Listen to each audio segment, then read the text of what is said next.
And good morning, everyone. Welcome to the morning steam for Saturday, December 16th. Wow, what a day. We have no time to waste. We got to get this show going with a massive, massive card of action today. Thank you for joining me. We'll preview six bowls, we'll preview three NFL games, we'll preview all the NBA. We'll preview well, at least we'll make some picks. I don't know how can we preview all these games and just can we get this show done in 3 hours with all these games? Let's help me out here. Get your picks ready to go as we'll preview this massive card. I didn't even mention there's UFC tonight as well. Did I forget about college basketball?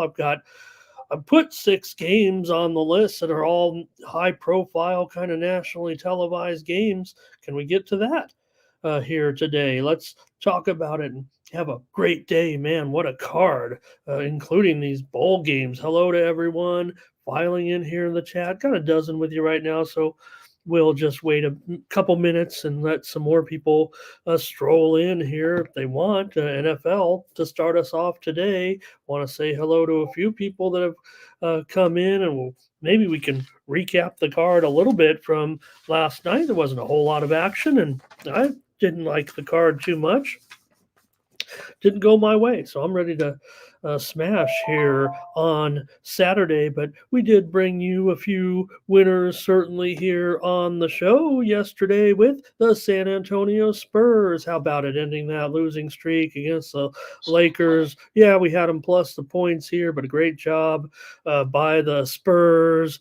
And they knock off the Lakers to end that losing streak. You could see the talent there, certainly with Wembanyama moving forward. Hey, we also had the over in the Magic and the Celtics. We've had the Atlanta Hawks yesterday here on the show. We had the Memphis Grizzlies as well here yesterday. In NHL action, we had a premium pick winner Predators and Hurricanes going over. That was our featured winner there. Also, we had some plays here yesterday in college basketball as well. We had a premium winner, Mount St. Mary's and St. Francis game to go over. We'll get back at it today here with a ton of games, a ton of action, and see how you guys did as well. All right. And let me just say hi to a few people that have come in. Looks like a pretty small crowd to start us off. But Gerardo's here today, Blake and Ray and Salty. Hello, guys. Thank you for being present and helping me here today with this massive card. We'll kind of preview a little bit here. Just want to go over to tonyspicks.com a little real quick, see who did well yesterday, and then we'll get on with the show because we always want to check in with the cappers and see who did well yesterday on the short card. All right, it was Chauncey Giles with a winning day, 3-1 record there. Marlon Pettis won his only play. Collins Brown 3-2. Tiffany Mance 4-3. Hollywood Sam 3-2, and Nick Lagaretos 4-4. So I don't. A good job by the cappers there. Not a whole lengthy list here for the last 7 days. Tiffany Mance is our leading handicapper with 15 units of profit so far this week. Daniel Wolosichuk, real good numbers here, 19-6 as he continues to roll. Ralph Raymond up 11 units or more here. Nick Lagaretos and Bobby Sambamurti, good week. For the last 30 days, Nick Bartini, he's the face of Platinum Cappers. He's a top capper here on the network. Over 22 1/3 units of profit. Daniel Wolosichuk is up there as well, nearly 17.5 units of profit. Tiffany Mance, 12.5 units of profit. Also the VIP account and Ralph Raymond. Head on over to Tony'sPicks.com. Check out our premium picks.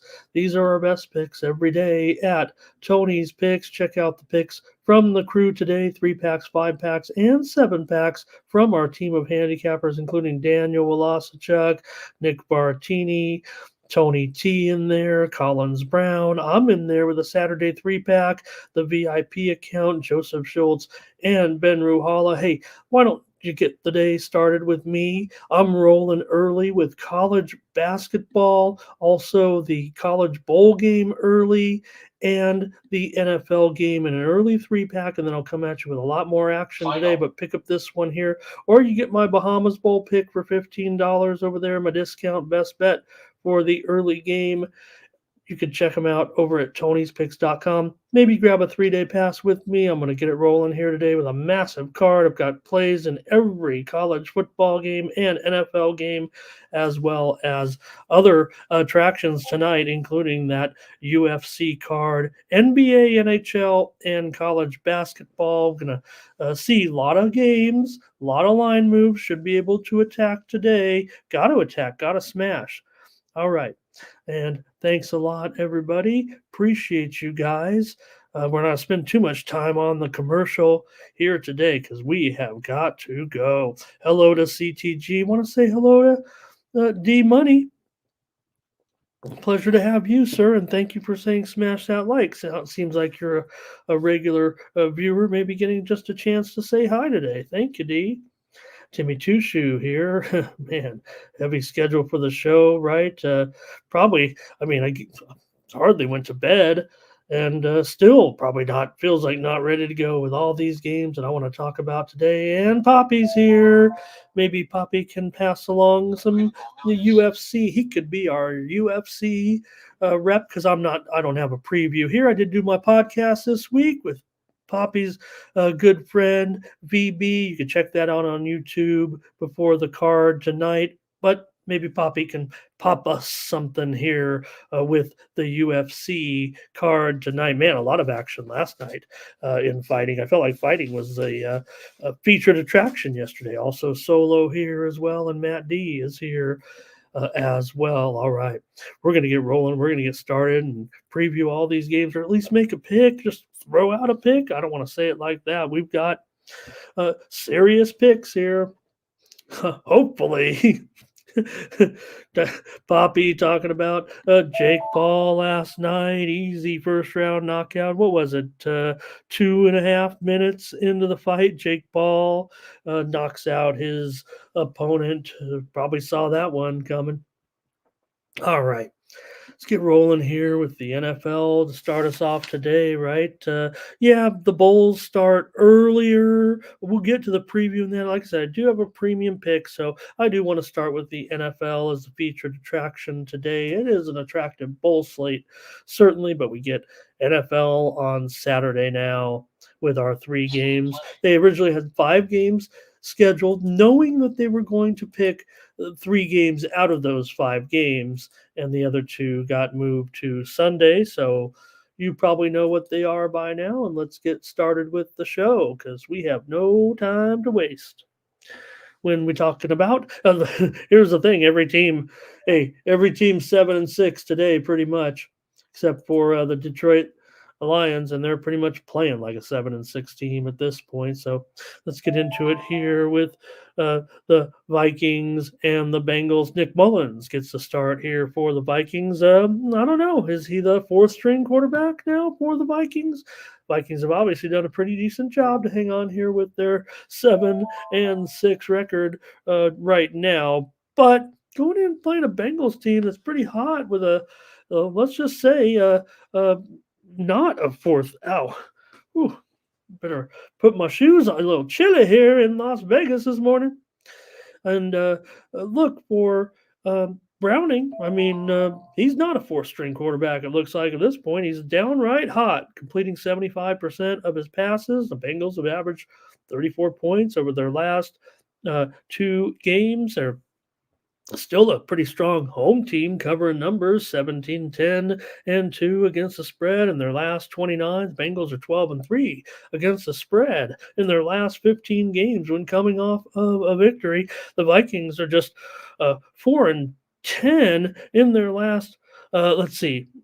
Oh, let me get this right. I don't want to mess this one up a little bit. Minnesota, certainly some pretty good numbers of late, winning and spread wise to keep this run going here. The last two games, however, Minnesota's had just one touchdown on their last 21 drives as Dobbs kind of faded a little bit. And now we're going to go with Mullins. So, look, they traded for Dobbs.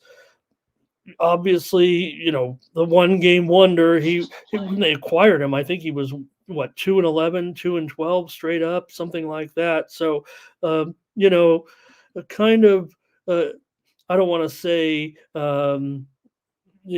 Tommy Cutlets esque here. Nick Mullins has certainly been around for a while, a little bit. But hey, hello to Thomas, hello to Brent, and Jeff Schramm here today as well. Good to see all you guys. Thank you for stopping in here for our massive card today. So, well, we can talk about a little bit. We got so many games to go over. Vikings and Bengals.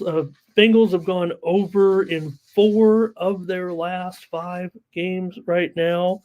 I will say this: NFC North doesn't do too well out of the division on the road, just 4-8 against the spread outside of the division here. I think the Bengals are pretty much primed to at least score some points here in this one. Whether or not they, have enough defense right now, I mean, they certainly have been had a little bit of, banged up a little bit on that side of the ball as well. But I think this one, I'm going to go with the over today with these two teams. You have Jefferson coming back in as probable, and that should be, some good news here. Madison is out for the Vikings.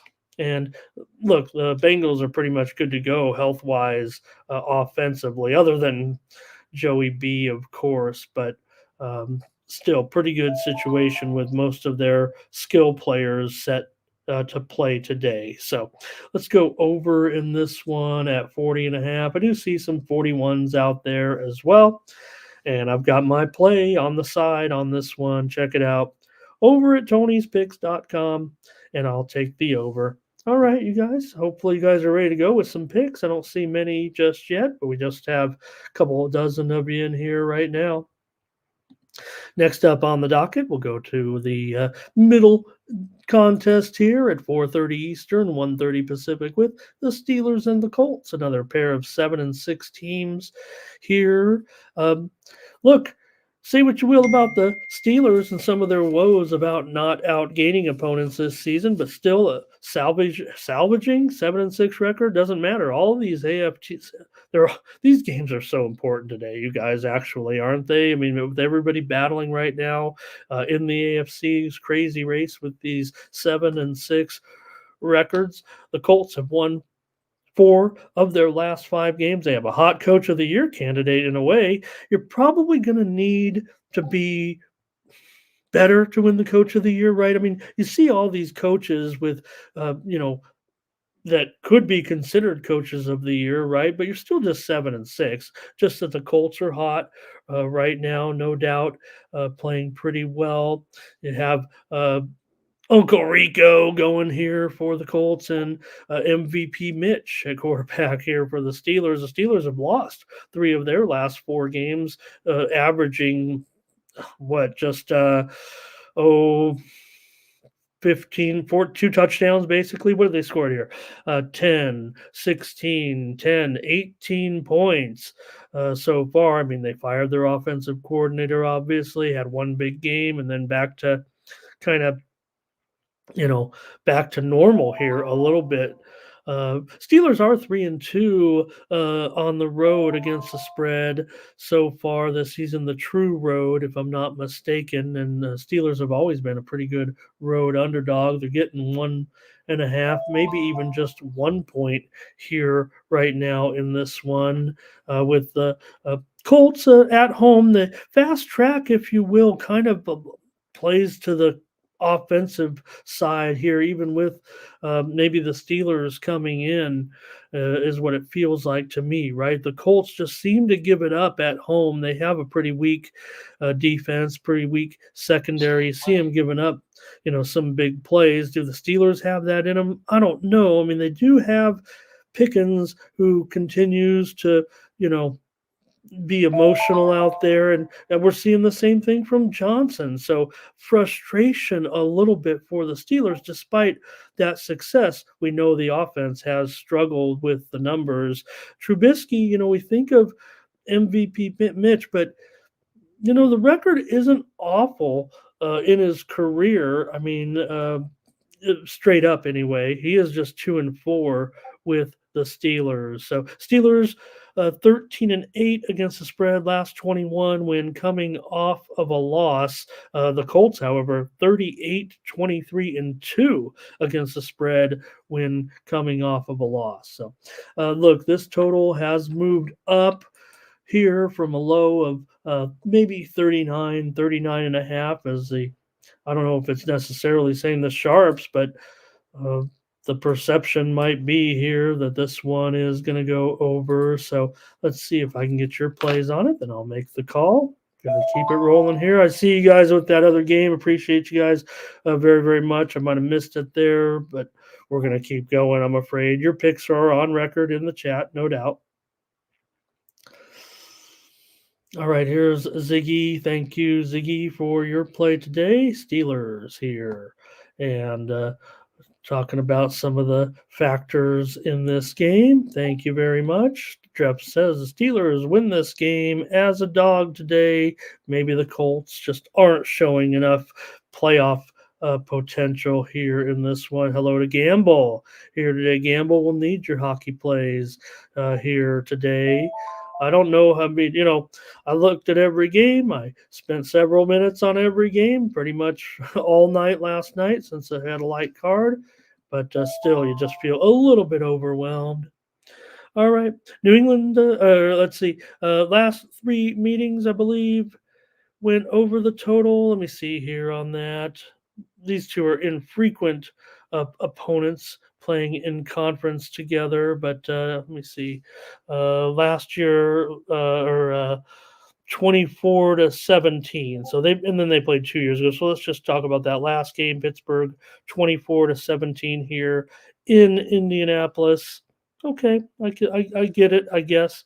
But the Colts certainly 5-1 to the over at home so far this season, and 9-3 to the over overall. Steelers 0-5 to the under. So I think it's just a matter of how do you kind of see this game going. The Colts are a high scoring team at home, go over at home. And right, Jeff, put up the clock. Jeff, I probably spent a little bit too much time already on this one, my brother. All right. So look, I think the track gets fast a little bit there, but also I think the spread, it feels like maybe it's just gone a tad too high here at this point at 42.5. So I'm going to take the under in the Pittsburgh and Indianapolis game here today. And maybe you got to drift on what I'm doing with the side. Finally, it's the Broncos and the Lions in our night game tonight. And the two teams with kind of different storylines here at this point, right? I mean, for Detroit, we have our concerns, but fortunately, they played so well this season that they still have just a great standout record. But they have not looked good in their last few games. They've lost two of their last three games after that 8-2 start. So look, all the numbers are good for Campbell. Certainly, you can go up and down the line and talk about all the success that Campbell is having against the spread and all that. But Denver is coming on of late as well. What I don't know. Are they the hottest team in the NFL? The Denver Broncos, the team that gave up 70 points in the first game this season. They've won 6 of their last 7, covered 5 of those, and +9 in turnovers over their last 6 games. They're getting off to great starts. Talked about Russell Wilson and his woes early, that maybe, and last year, that maybe Russell just needed a little bit of time because he's maybe that type of guy that needs repetition and chemistry and all that, but more so probably just the stability now of the Broncos. Easy to criticize Peyton there early on, but certainly can get plenty of accolades here for the job that he's done at this point. I would say a pretty good situation, done a very good job, no doubt about it. 7 of the last 8 games for Denver have stayed under the total. Maybe the perception here is that, well, the Lions now at least you're getting them at a decent price here. I don't know. It seems to me like it still will be a very close game. I think the Lions have kind of lost that killer instinct just a little bit right now against a team that's pretty clicking pretty well with a good, let's just call him decent veteran quarterback now in Wilson. There can be he's definitely played as a top veteran over the last couple of games. So maybe we're going to see that now. A little bit tough going into a hostile environment here. Maybe Denver has been benefiting a little bit by some of their home games, but I'm not so sure it's going to affect them here with a pretty big spread, right, you guys? I mean, look at that. Look at that number right now at 4.5, and I'm seeing 5 at a lot of places as well. So the number looks maybe a tad high here at 48, even with these two teams. It feels like, I mean, I don't know. It's still a prime time under. I mean, I'm sorry, it's still a prime time game in my mind. Playing this game at 8 Eastern and 5 Pacific. So, all right, and let's get your comments, and then I'll make the pick. See if we got it with the Lions and the Broncos. Denver money line. Matt says everyone's on Detroit in this one. Are not people not paying attention to Denver at this point? Don't realize that they're I, who is hot? Who is hotter in a way, right? Jeff says Detroit should roll at home, get him back at home against a Denver team that, well, still a 500 team basically for the most part. Gamble asking about Jacksonville State. We'll preview all 6 bowl games today, all 6 major bowl games. I know we have the Celebration Bowl. We got some picks also. I have one game that I've zeroed in on in the FCS today that I believe I have a premium in the FCS game this afternoon in one of the games. All right. And want to say hello to Garrett Daly as well, joining us on X. Ziggy says his pick is the Lions -4. The Broncos are getting lucky. They've been getting lucky, basically. Balls bouncing their way. Uh, I don't see it that way. I think that the plan that Peyton, albeit controversial, has paid off here at this point. Hello to Darren as well. He's on the Broncos money lines. He says Broncos are a public dog in this one. But go back to what Matt said. He said everyone's on Detroit. I don't know what's going on here. The public seems confused. All right, Salty, we're not on Thanksgiving, so we can't use that angle. Or can we? Here's Solo saying take Broncos and under. Gamble not liking the NFL here. Darren says, I think it's the Detroit offense is why I choose Denver, right? Goff, he's definitely not, clicking as well right now. Just Denver's, can they get a running game going at all at this point, the way things are going? So, Jeff talking about, man, I got whooped in that FCS game last night. Hopefully, I can get it right with my favorite FCS team today. And Campbell says he doesn't know what the refs are going to do, but I do. I have the script. And Donald, hello. All right. Well, better make the call here in the game with Denver and Detroit. I am on the side in my in my premium pick here. Look, the Broncos are going to have a tough time. The one thing that I believe Detroit has been doing well, run defense, and Detroit, they should be able to run against Denver, but with Montgomery, are they really doing enough running at this point? Now, St. Brown can have a monster game, but Reynolds is questionable. I wonder if the other receivers, if there's enough there. Laporta, certainly. Laporta, pretty terrific. I think one key, though, today, Cortland Sutton. Yeah, Judy's fine, but Cortland Sutton has been playing very, very well. All right. Anything else? All right. Well, I gotta make the call here. Certainly, I'm going under here in this one with Denver and Detroit. I got the premium play in that one. All right, that's the NFL for today. Enjoy those games. Start at 1 Eastern and 10 Pacific. Got to keep it rolling here, and I'm going to look at the bowls.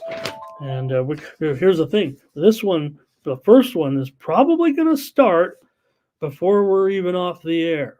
It's Georgia Southern going up against Ohio in the Bahamas Bowl. Boy, that sounds like a great bowl to go to for these two teams, certainly. No problem there. Georgia Southern's a 3-point favorite. What? Against the MAC? Are you kidding me? The MAC rules the bowl season. All right, let's talk about it with these two. Certainly here, Georgia Southern. Hey, some teams have got to start, right? We can't have all the great games first. This isn't bad, though. I like them all. All right. Do I have it right? Am I saying it right? Is this the Bahamas Bowl, or is it? Make sure this is the Myrtle Beach Bowl. Okay, let's get it straight, you guys.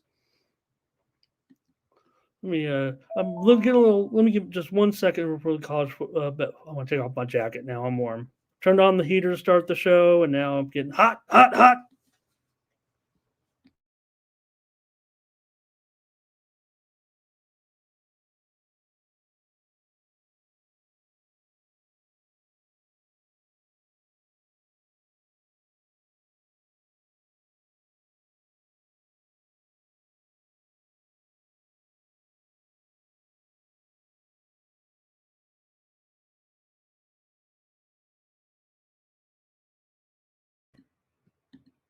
All right, we don't have time for wardrobe changes in this show.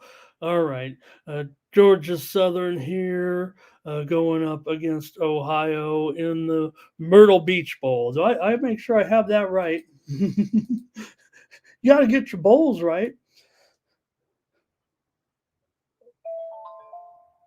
Okay. The current line is 3-49. Here we go with this one, Georgia Southern and Ohio. Now, Georgia Southern, they come in 6-6. They're favored to win. They lost their last 4 games, averaging allowing 40 points a game. So Ohio, meanwhile, comes in with a 9-3 record. They've won their last 3 games, allowing just 14.7 points per game. What disrespect here in this one. Now, the favorite is 3-0, not Georgia Southern. I'm talking about in the Myrtle Beach Bowl. There's only been 3 of them. The favorite has won every time. Georgia Southern, if they played a road game the previous week, like Georgia Southern, I won't say week because we had some time off here. The last 11 times Georgia Southern has played after playing on the road, they've failed to cover the spread. 11 straight games. Their second straight game, not played in their stadium, has been a failure against the spread. Also, last 2 years for Georgia Southern against teams that made bowl games, 2-12 straight up, 3-11 against the spread. Also for Ohio, coming off of a victory on the road, like Ohio is here, they're 6-0 against the spread right now. Ohio also 7-2 in their last 9 bowl games. Also, Middle America Conference teams, the action, baby. They are 14-8-1 in bowl games against teams from the Sun Belt Conference. So when these two conferences have met up in bowl games, 14-8-1 to the MAC team. Now the Eagles did beat Ball State 40-3 back in September against a MAC team in a regular season game. You talk about Clay Helton and the job that he's done there at Georgia Southern. Still, Clay and Bowles 2-4 against the spread overall. Ohio certainly here. It has a lot of positives in this one. Bobcats 8-4 against the spread, their last 12 as an underdog.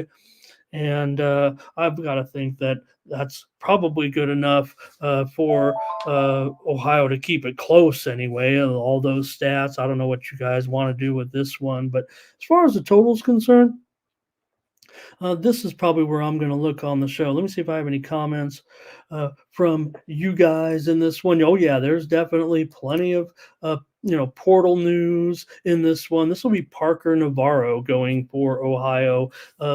Look, you can just tell the games that kind of where the totals maybe have dropped some. Now there are some games that are having some weather conditions. Also. This isn't the one. This isn't the major one, but this total has dropped as many as it was as high as 55.5, and we're dealing here with a 48.5 in this one. I think it's gone too far. Actually, I'm going to give the offenses a chance here in this one, but yes.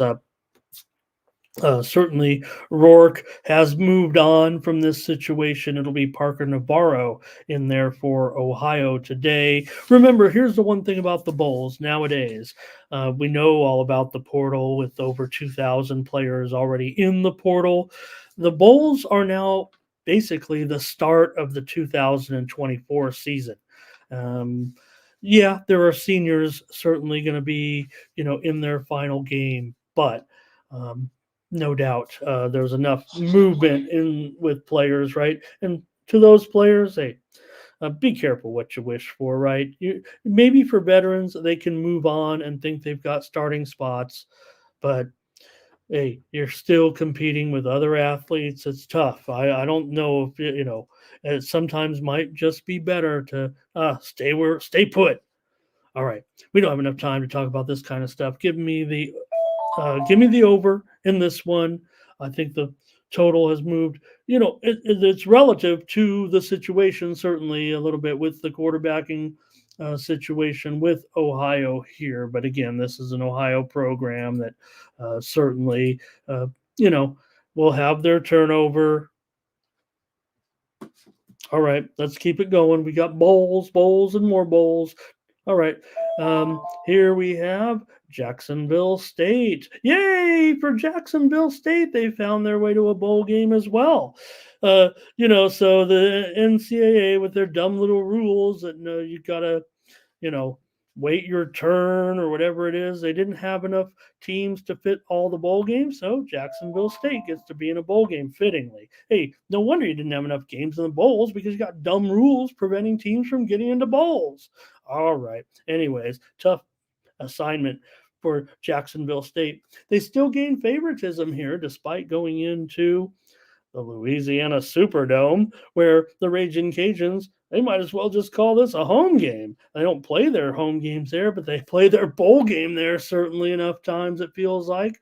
Why wouldn't you think that Louisiana could have a chance here as a dog in this one against Jacksonville State? Now, it's been an awesome year for Jacksonville State to come in to Division One and just be terrific with Rich Rod. Don't forget, I mean, that's one thing, but hey, Rich Rod, he's not your man in bowls. Come on, Rich Rod's 0-5 against the spread as a favorite when coming off of a straight up loss as a favorite right now. And Rich Rod in bowl games, 2-9 against the spread, 1-7 against the spread as a favorite for Rich Rod.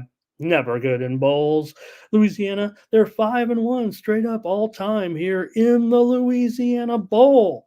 And their head coach pretty strong as well. He's covered 8 of his last 11 against teams that are let's see what it was. I have it. I was doing this one off my head. Oh, and now I can't find it. Oh, darn it. Okay.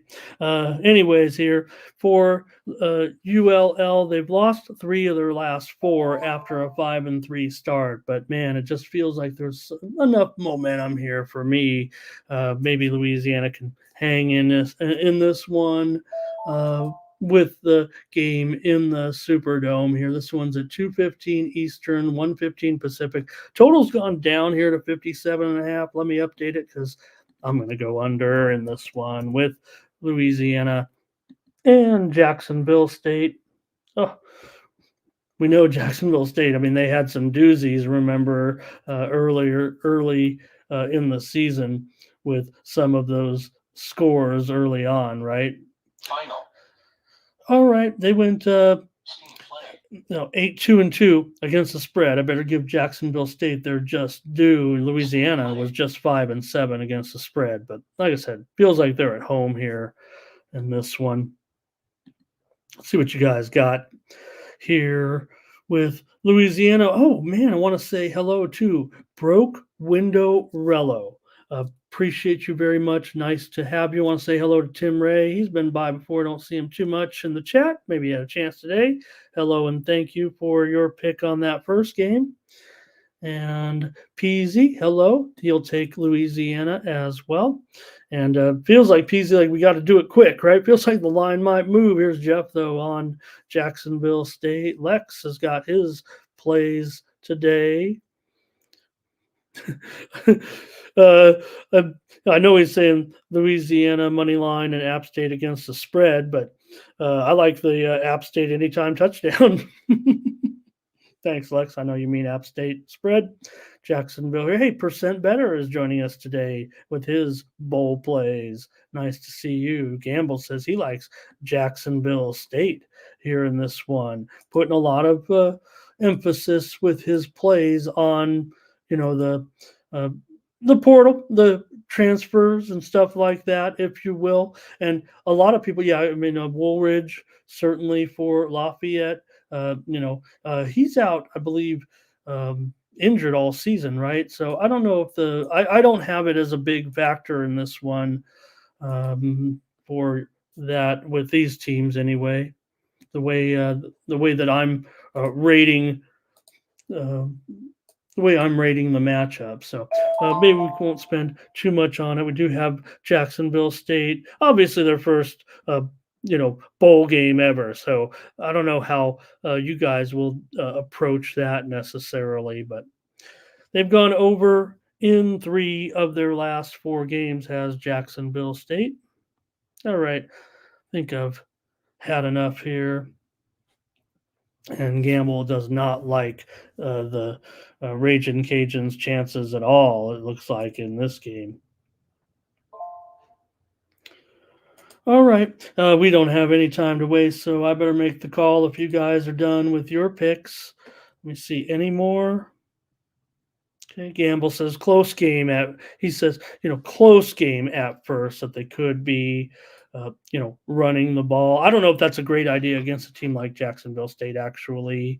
Let's see. But, they do have pretty decent running backs for Jacksonville State, Lewis, and for Louisiana, Cabote in there. But still, I think when the quarterback matchup comes down to it, I think you're looking at kind of even for me. Who was, let's see. All right. I think I better move on the game here, and I have the under Jacksonville State and Louisiana. Yep. Total, I think, has moved just a little bit too high. Johnny Walker says he'll tease it. One popular handicapper that I heard last night, the twin brothers, if you will, one half of the twin brothers, says he's thinking about going under in every game. Missed a lot of value here because the totals have been dropping big time. So I would caution against a strategy like that. But I do like this that Johnny talked about a tease to ULL, but you could open up a teaser like and tease all the games under, get those points back, and just keep rolling them over a little bit, maybe in two teamers throughout if you really were going to take a strategy like that. And all right. Gamble says that Jackson State's more hungry than Louisiana. I'm hungry right now. All right, keep it moving. Oh, God, you guys, we could not sit here Ramon style today. Miami of Ohio and Appalachian State in this one.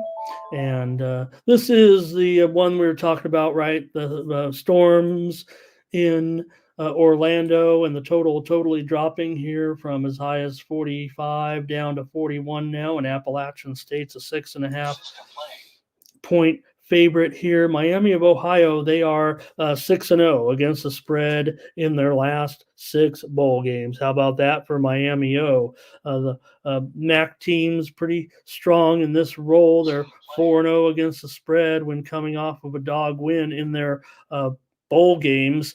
And also want to mention Miami of Ohio, 10-1 as an underdog against the spread after coming off of a game where they are an underdog. Appalachian State, they are 4-0 straight up and 3-1 against the spread against MAC competition this season. They've played already. They played Marshall this year, and it was, what was that score? 31-9. They beat Marshall as a 3-point favorite. I should say 4-0 and 3-1 against the spread, their last 4 MAC opponents. And we'll mention Appalachian State 8-16-1 against the spread in their last 25 games as a favorite. That's not great. Meanwhile, Miami is 11-2 this season. Pretty terrific season for Miami of Ohio, coming in here 11-2 straight up and 11-2 against the spread. So I don't know. Miami getting all these points just feels pretty good. We'll mention Appalachian State have won 6 of their last 7 bowl games, although they lost to Western Kentucky last year, 59-38. Sunbelt teams 9-5 against the spread out of conference so far this season. But Miami, a lot of bowl success. Anything from you guys, Miami of Ohio and App State? Jeff says, you know what, you're going to a neutral here. App State, home team. And Gamble, I think the caution here, Gamble, is the weather. It is a torrential storm, apparently, is what we're hearing. App State here for Matt D.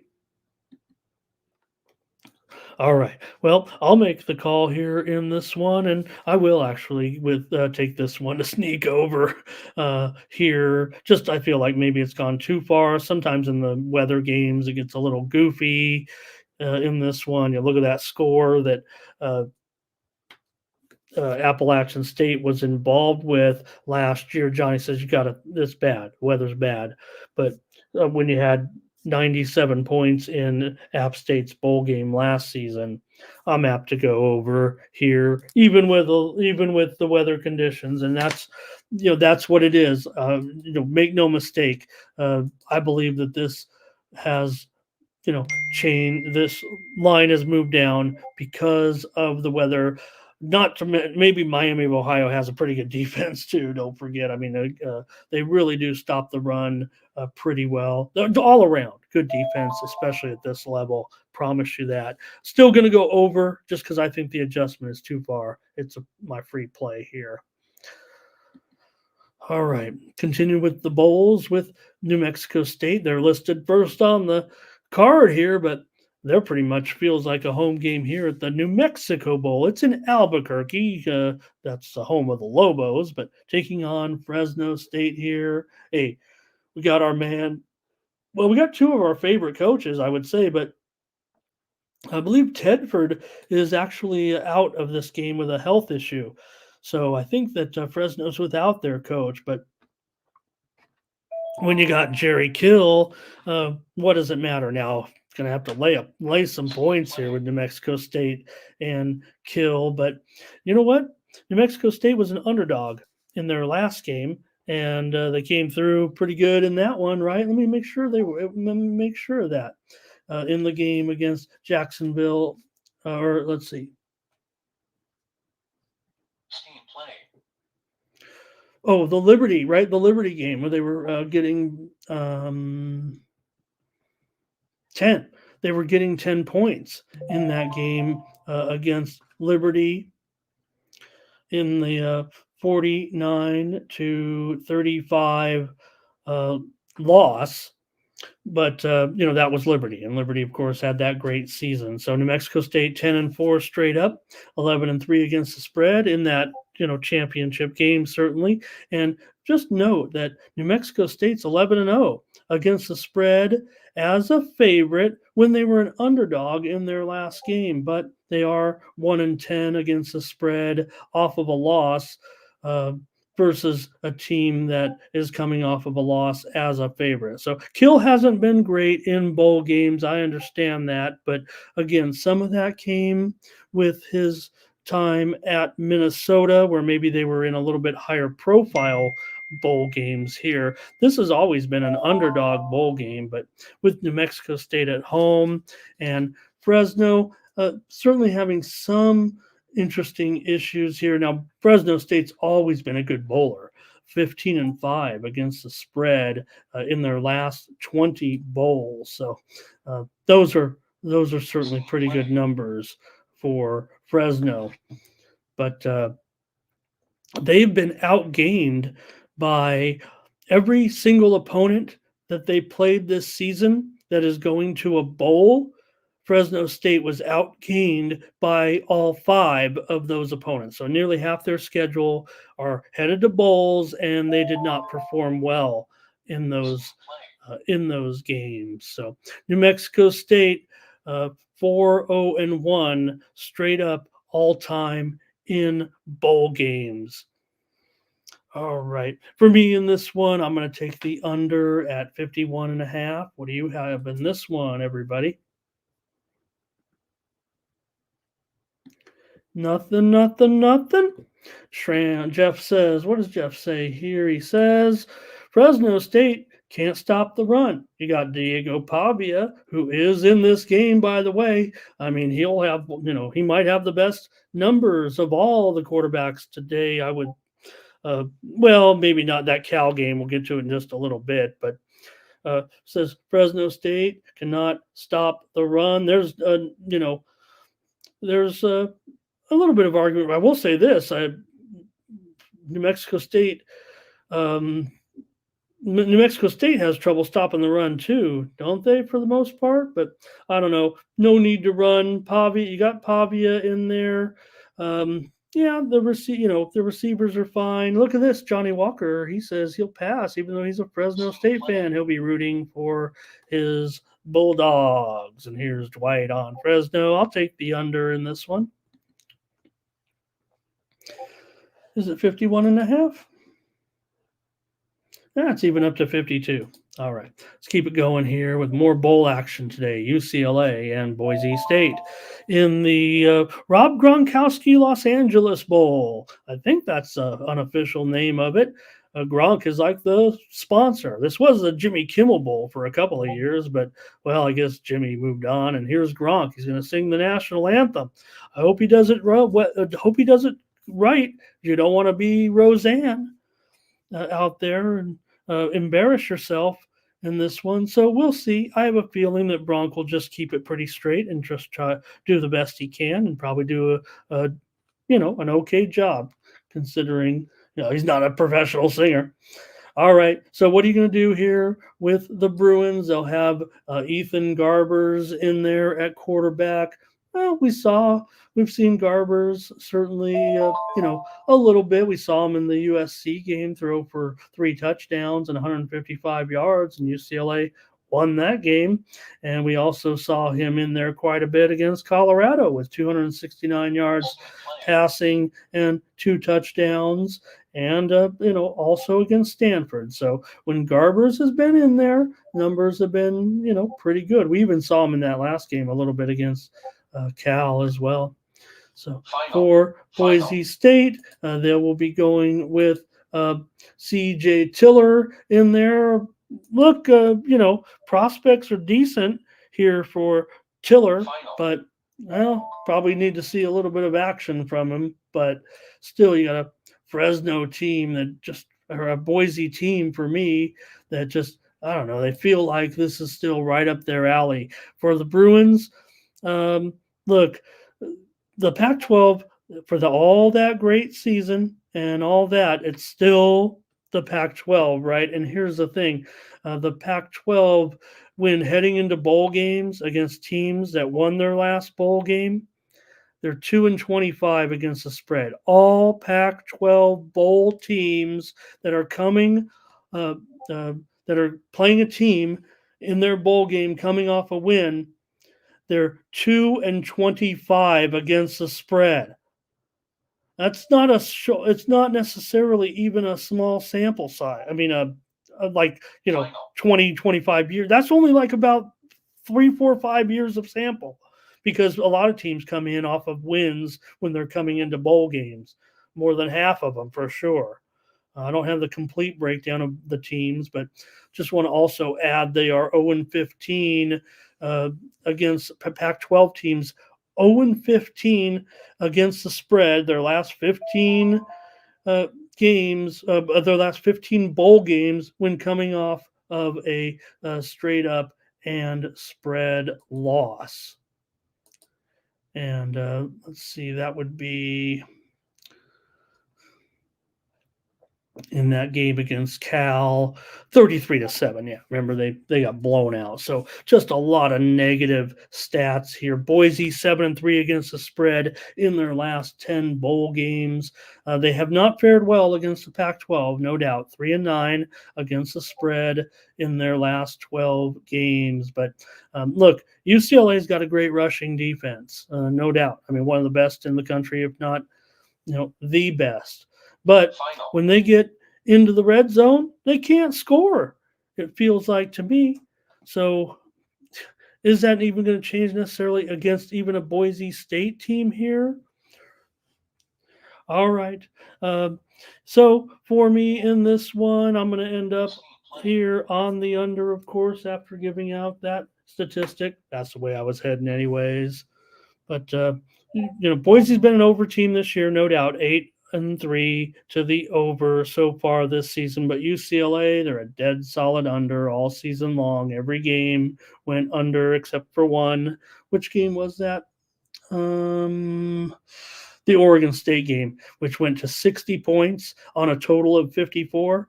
Other than that, every single game went under for UCLA this season. Give me the under as well here in this one. I'm going all totals, I know, because I'm pretty much going to be on the sides, I think, in the premium land. All right, free money in Vegas apparently today. Hello to Thurman Hill as well. Here we got the plays. It's UCLA and under. Gronk smash. Dwight's on UCLA. All right, what else?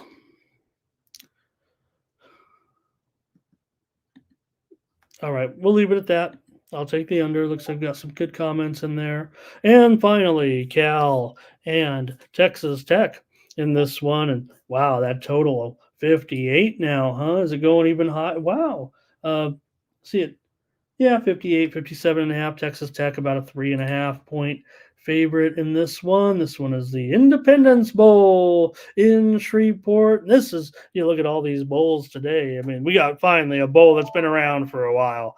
Well, all these bowls have been around for several years pretty much, but The Independence Bowl certainly been around for a long, long time for the Bears. They are 1-8 against the spread, coming off of a double-digit straight-up win. They're also 1-6 straight up against bowl teams this season. They played 7 teams that are going to bowls this season, and Cal went 1-6 against those bowl games. And of course, Pac-12 teams, they kind of struggle a little bit. We've already alluded to it a little bit. Pac-12 teams kind of struggle right now in the bowls, certainly. Before Texas Tech, they are 7-0 against the spread off of a loss.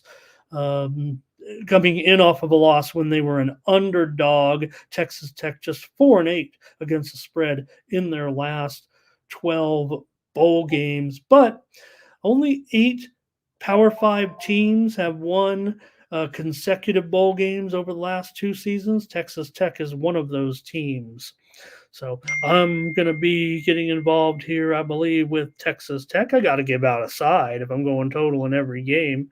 Texas Tech has won 3 of their last 4 in their push to become bowl eligible, and it worked.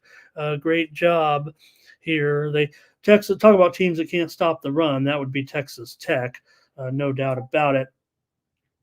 But I think the offense is probably just too good here for me. I think Texas Tech is going to have a pretty strong day, especially Taj Brooks. I would imagine a monster game from Brooks. I don't even know if we've seen the best of Brooks this season. I think we might get that today against a team like Cal. Of course, Fernando, I don't know if Fernando, if I saw him in the chat yet, but he might not be here right now to make his picks because he's got to go and be the quarterback for the Golden Bears, who have a pretty strong run game as well.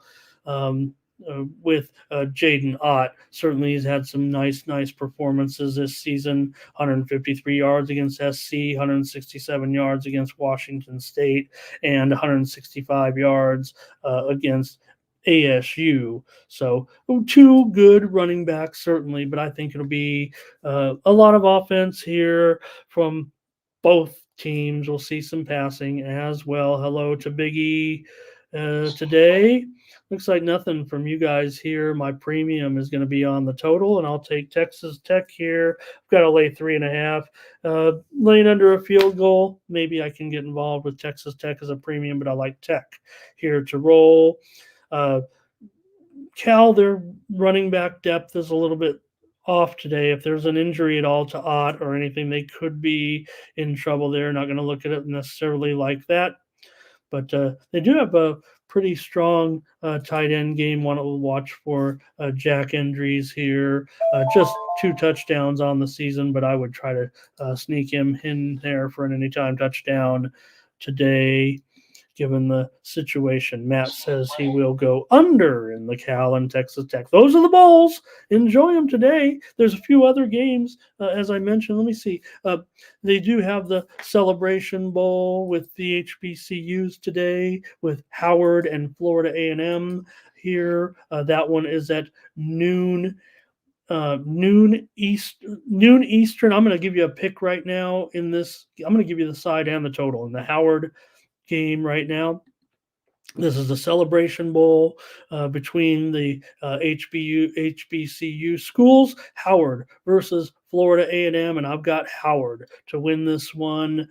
They are an underdog here. Let me see if I can get that current line. I'm going to take Howard +7. I think you even get 7.5 here in this one. My favorite play, however, in the game is to go under. But I'm giving out Howard and I'm giving out under, and I like the under probably twice as strong. So if you're just going small and you want to watch that game, $50 on one, $100 on the other, maybe something like that. 20 on one, 40 on the other, 100 on one, 200 on the other, whatever it is. I like to double it up maybe with the total there compared to the side, or if you just want one, I'd play the total. All right, hopefully like that one as well, the Celebration Bowl today.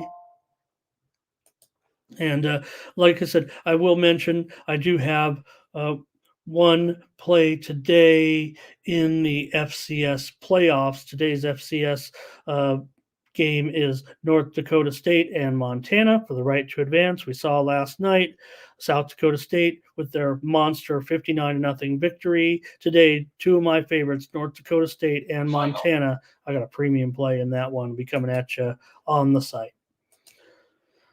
All right, and let me see. Let me see if I could give out here the play because my play is on the total. So I think I can give out my side. Actually, I'm not going to be playing that one. I'm a Montana fan, so I just have to make that clear. But I am actually taking North Dakota State in this one to beat Montana. I actually think they're getting a point and a half, 2 points right now. I'm taking North Dakota State over Montana in the other FCS game. All right. Let's get rolling here now. What's next, you guys? What I've decided to look at today next is it looks like you guys are already ready to go in the NBA. So I'm going to leave college basketball alone for just a bit. Let's get rolling with the NBA. And we're going to go fast, you guys. We have no choice. Start off with the Pistons and the Bucks. Look, I whiffed on these big spread games yesterday, no doubt about it. All of our NBA games today are later. The card starts tonight at 6 Eastern and 3 Pacific. Thank goodness. All right. So for me in this one, you have the Bucks here. Let's check, make sure we get this spread right. This one open, I want to say I saw as low as 15.5 at Bet Online. Yep, sure enough. And this total currently at 241. Yes, 241.5 here in this one. And man, could we actually, this is a tough, this sucks. Put myself into a bind here. Fernando says the Pistons are rolling today. Nice. Hey, Fernando, you better get to the stadium, man. Everyone's going to be wanting you at quarterback here. Here come the picks. Here come the scores. And man, I'm already a little bit intimidated, I think, by this game. After falling flat on my face last night by taking the Pistons on the road, and now they got to come in a back-to-back against the Bucks. Here, the Sixers continue to roll. I took last night. I was way off in that game. Right? How could you not like over in a Pacers game? Gamble, they go over all the time, right? Chad says Ramon cannot get off the Pistons here, and I'm feel like I want. All right, let's do it. Let's take the Bucks. You convinced me, Chad. Let's stop messing around here. In this one, maybe this will be the day. Hey, the Pistons. I mean, look, Chad, you could talk like that, but hey, Pistons have covered a few. Well, no, they haven't. They're 8-13-1 or something like that against the spread. The Bucks aren't any better, but they are 6-4 their last 10. But 4-8 against the spread at home. Is that something I really want to get involved with here? Well, I got to take something. So give me the Bucks. Give me the Bucks. I keep whiffing, right? I keep trying because I'm just a numbers hand. I'm one of those guys. They just look at the screen, they make the picks. They don't even care who's playing half the time, right? I'm one of those guys now. Of course, I do pay attention to these injuries. There's not much going on here today in this one. Marvin Bagley's out. Duran is still out for the Pistons. I'll try the Bucks. All right, give them to me. I'll lay the increased points. Can't have Chad making fun of me all day. Giving them these easy wins. All right. Give me the Bucks. There we go with the Sixers and the Hornets. Now, these two teams also on the back-to-back. The Sixers rolled last night against the Pistons, and the Hornets, well, they did pretty well, I'd say, in that game against the Pelicans yesterday. And here in this one, the Sixers are on the road, 9.5, and The total here is down to 233. So for the Hornets, yeah, they lost that game last night to New Orleans, but they hung in there and they covered all the way. And I tried to go with the Pelicans. So there I laid the points. I need Chad to set me straight on these big lines with bad teams. Good thing about putting them as premiums. It'd be going even further haywire at this point. These two teams playing pretty consistently to the over right now. You have Philly, especially, having gone over in 8 of their last 12 games right now. Charlotte, as an underdog, has gone over in 12 of their 17 games as an underdog. 18 of their 20 games, they've been an underdog this season. The Sixers, one of the best spread teams in the league, certainly 14-7 against the number, just 6-4 against the number on the road. That's not terrible, obviously, when you're 11-4 as a favorite, but it should be noted that you bring it back a little bit and it's a little bit closer, right, as far as getting the numbers. Now, Charlotte is 7-12 against the spread so far this season with a push in there, and there are mm, 3-7-1 against the spread at home. Philly has gone over in 5 straight games on the road. Charlotte's gone over in 5 of their last 7 at home, despite that overall trend to the under. And dating back to last season, Charlotte has been an over in 14. Well, no, that's this season. I think 13-7. We'll just stick with that. See if you guys got a pick with 76ers and Hornets. All right. Right? Got the big favorite. Could it be a situation where Embiid, is this a spot? We saw what happened with the Lakers last night. I think we read right into that, didn't we? Nothing indicating tonight that there'll be any situation here with the Sixers at this point. There's been no indication. Like I said, that spread is all the way up to 10. Probably just have to lay the points so Chad doesn't get mad at me. 76ers on a mission, he says. Charlotte can get the back door again tonight, maybe. Matt says Philly. Solo's on the over. Cal Bears quarterback Fernando Mendoza says watch the Hornets come out hot and then lose the game. So, man, am I going to really actually end up just playing Philly here? Yeah, I'll just play Philly. Why not? I don't know how it's going to necessarily go with the total, but I'd probably want to try the under. But you guys were kind of giving me the business on that too. I'll lay 10 points here with the Sixers on the road. Chad says they'll win by 13. And like I said, I don't even show Embiid as, questionable for this game. Now, I know rest is a little bit different thing, but you're supposed to notify the league. We should actually have a report on the injury report that says possible rest if they've notified the league properly. Like, I'm trying to determine if they just said that and they stopped doing it or something. They shouldn't. And again, we're seeing the players play in more games. I think that's unquestionably. Yeah, there have been rests, but everyone's going to get rest. I'll play the Sixers. I'm laying 28 points so far in the first 2 games. Hello to Ross today as well, joining us from X. Hawks and Cavs in this one in the closely rated game. You got the Cavs here at home as a favorite. They're favored by 2.5, and the total 237.5. This one's on NBA TV tonight. Atlanta coming in here 9-12. Cleveland 13-9 at this point, and Atlanta still the worst spread team in the league, right? 5-16 They've covered just 1 out of their last 10 games. They're 4-8 against the spread on the road. Now Cleveland is 4-7 against the spread at home so far, so they're not in their best position either.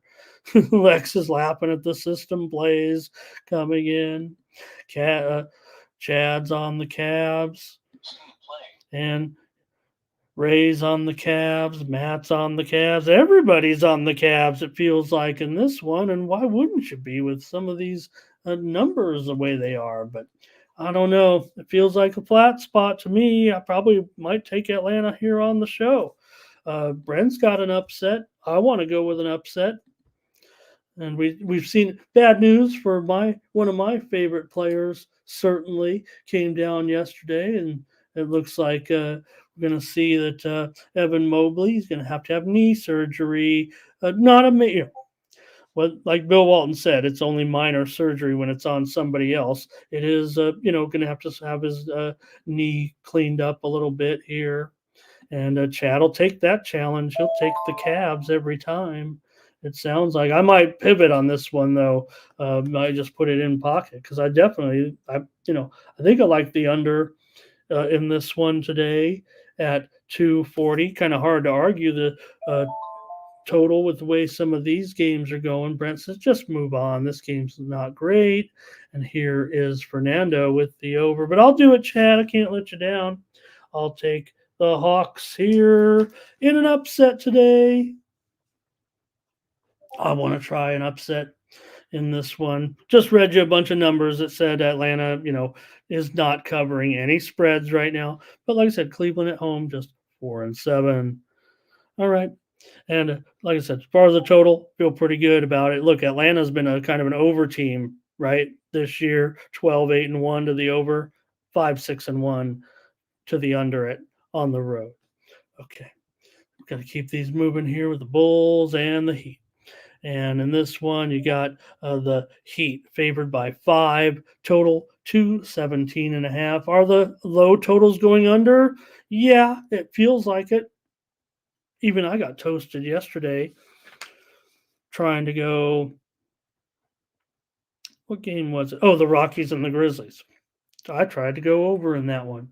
I'm your contrarian better, so you can come in and challenge me all day long and get the best of it with me here in this one. With the Bulls, look, the Bulls have been one of the hottest teams in the league. No, I don't think there's any question about that as far as what they've been doing of late. Yeah, they've lost 2 out of the last 3, but they did have a winning streak before that to kind of get their record finally going. But still just 3-7 against the spread on the road this year. But Miami, typical Miami, 2-7 against the spread at home. Bulls are 13-10 to the over so far this season. They've also gone over in 7 of their last 10 games. I'm going to think it probably comes to a little bit of an end here for the time being for the Bulls.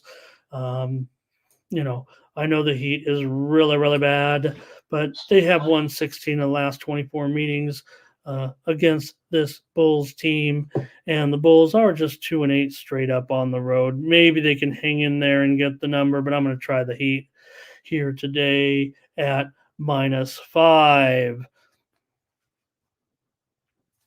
Give you guys a moment to at least come in here and get a play in here. Brent likes the Bulls to roll, and Matt says go over in this one. And Chad says even when they win, they can't cover. So give me the Heat here, though. I'll lay the points tonight at -5. We'll mention Chicago's gone over in 5 straight on the road. And what did I say on that? 9 of their last 10, 7 of their, it might be 8-2-1 to the over in their last 10, depends on what number you got. Miami has gone over in 5 of their last 7. All right. Keep it moving here with a great game here with the Pacers and the Timberwolves. Nice game, right? With those hot Timberwolves. Man, they've been terrific. Timberwolves here, -9 now, and 242. Who's out? Who's out? And the total 242. Could the man be out tonight? You guys tell me before I run the injury report. Feels like the man might be out here for the Pacers. I'll just peek at it. Doesn't look like a major.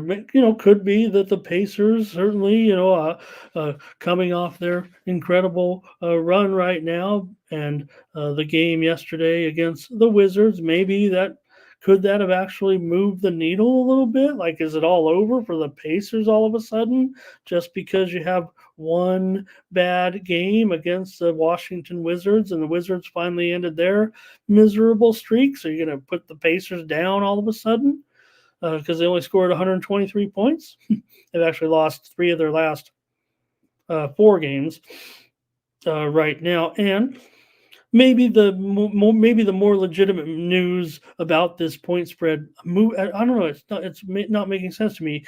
Anthony Edwards is questionable still for the game with his injury, right? And you have Edwards. So the spread is going up, but the total is going down. I haven't seen any update necessarily. Now Jalen Clark is also out for the Wolves.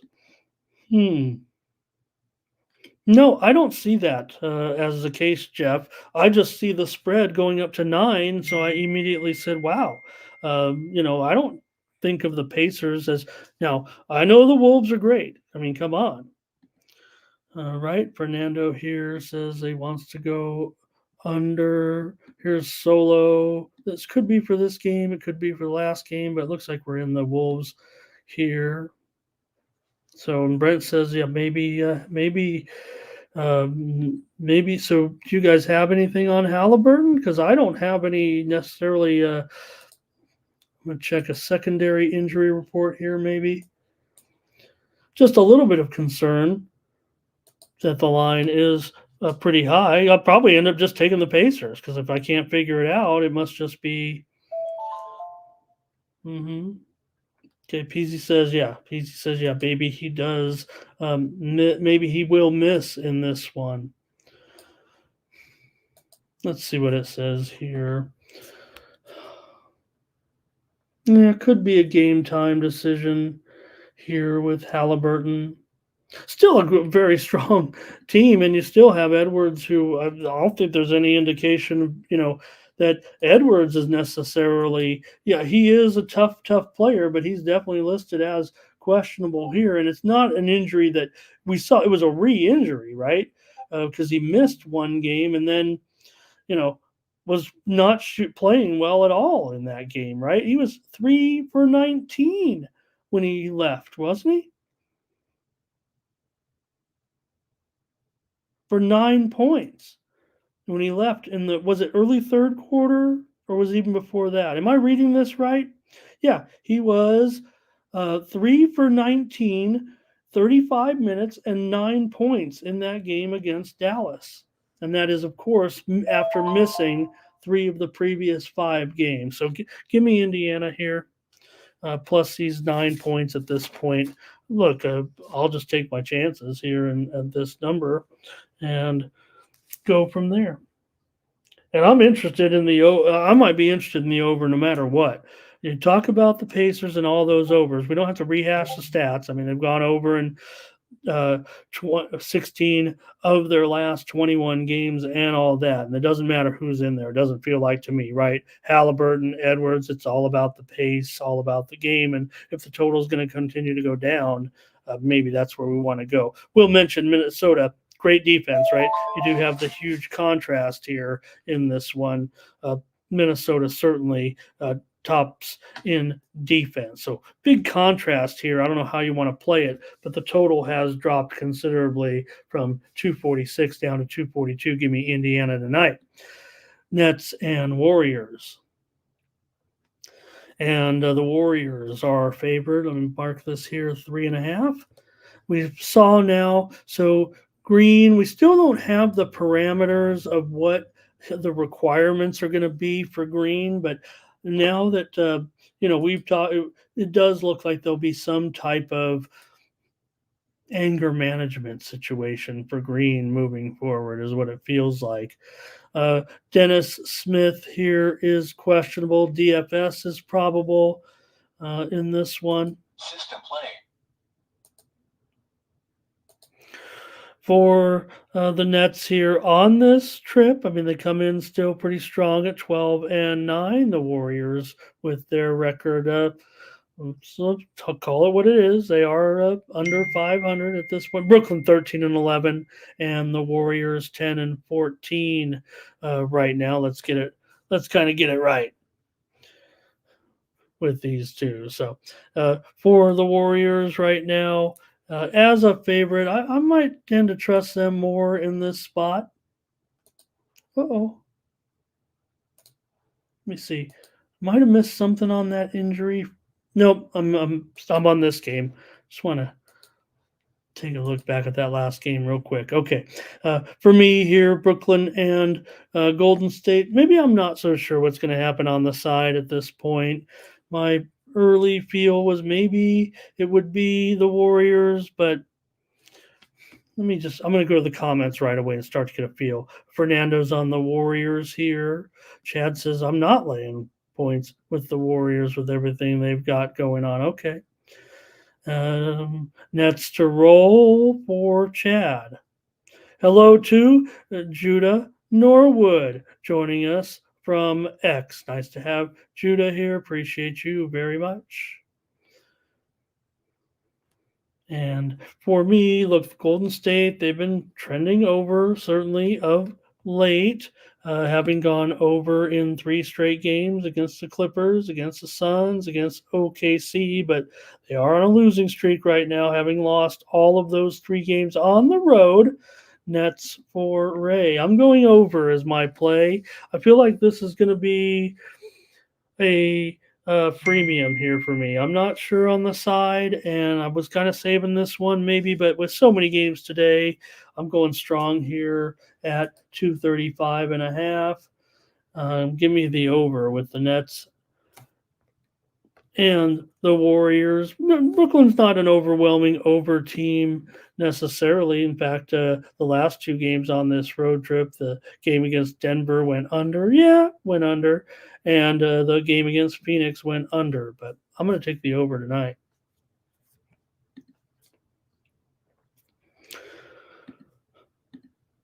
We've got the Thunder and the Nuggets. Wow.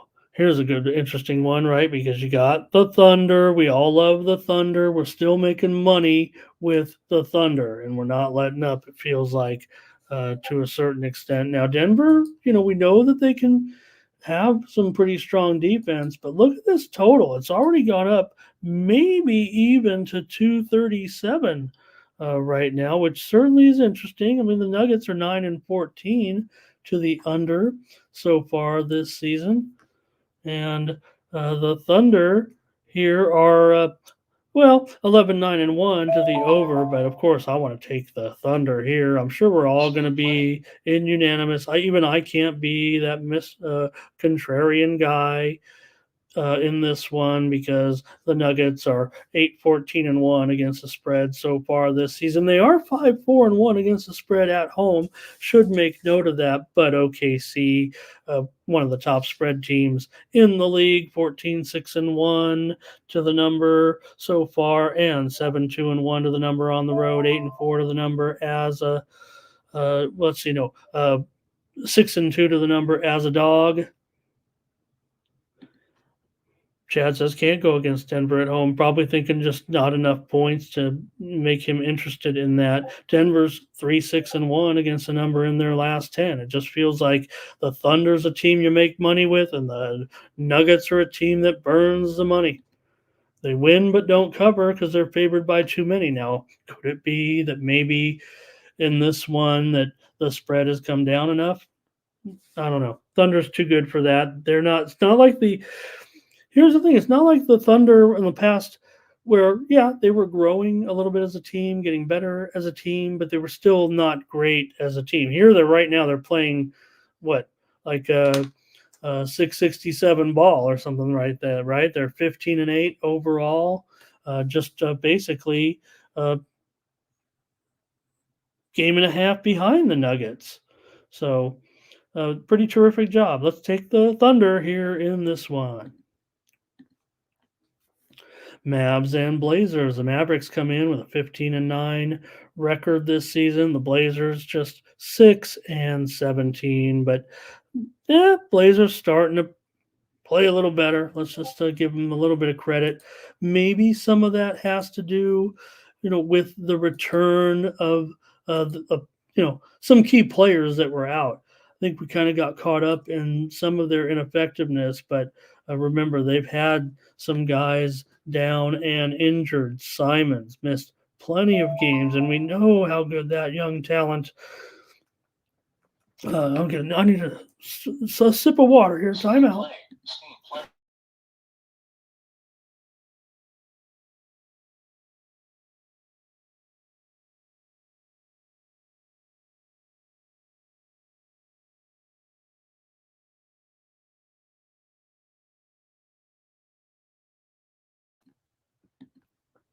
90 minutes in, I think we can grab a drink right there. All right. Simons, missed all that time, certainly. So the Blazers have had some injuries here, and they're starting to get a little bit healthier. Meanwhile, for Dallas, they're probably in a pretty decent matchup here, but I don't know if I'm interested in a Dallas team on the road laying any points. Now, Portland is 2-6 against the number at home. Dallas is 7-4 against the number on the road, 10-6 against the number as a favorite. But I do kind of I want to brush those numbers off a little bit. Kyrie Irving is going to miss this game. Maxi Kleber's been sitting as well right now. So we definitely have some issues here for Dallas currently.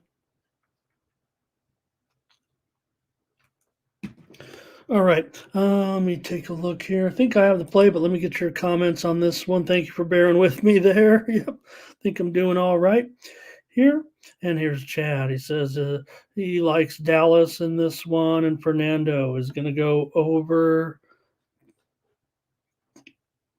with Dallas and Portland. We saw this one really with a number as low as 231 on the opener, if I'm not mistaken. But it definitely had moved up considerably, but I don't know if that's the way I'm necessarily looking. I like the under in this game with these two teams. I want to go premium, but I'm going to give it out right here because on the side, I'm a little shaky on the side right now, but I'm leaning to Portland. I might want to be involved with Portland tonight. Fernando has the up arrow on Luca here. I'm going to call him a neutral tonight. And with his line, Fernando, let me know how we did yesterday. I actually prefer many of the other Mavericks numbers here to be over. So maybe that's just maybe that's what I'm seeing in this game with a possible cover in Portland, because I don't know if I have Luca here with a strong with as that strong of a game, but I certainly appreciate it. You are the man, of course. Hope Grant's in there for Portland. That's key for me, and that's kind of what's keeping me off this one a little bit as far as pulling the trigger on the Blazers. But I believe that he is, as I think he's nearing. Let me make sure. I thought he was nearing his return here. Yes, he is probable after missing 5 games. So that's another key addition back for the Blazers. Jeremy Grant looks like he'll be in there tonight after missing the previous 4 games. Remember, he left that game with a concussion, and he was playing pretty well. He had 34 points against the Pacers. I'll give you that. It was against the Pacers, but they did beat the Pacers on the road. That was quite a while ago, but remember, he's missed basically the better part of 4+ games right now. Gamble, thank you for your NHL. We're going to get to it in just a moment, but if you got to go, thank you for getting your NHL plays in the chat. Okay. All right. Oh, okay. Looks like a Chad challenge there in this one. Looks like Chad likes the over in Dallas and Portland. All right. I'll take the under. Okay. Next up, Jazz and Kings. I didn't know you did totals, Chad, against me. I think this might be our first total, isn't it? Or have we? You keep track. All right. Oh, you're on the Mavs. Okay. No, I'm not officially on the Blazers there. So yeah. No, I probably am, but unless I give the old double play sign.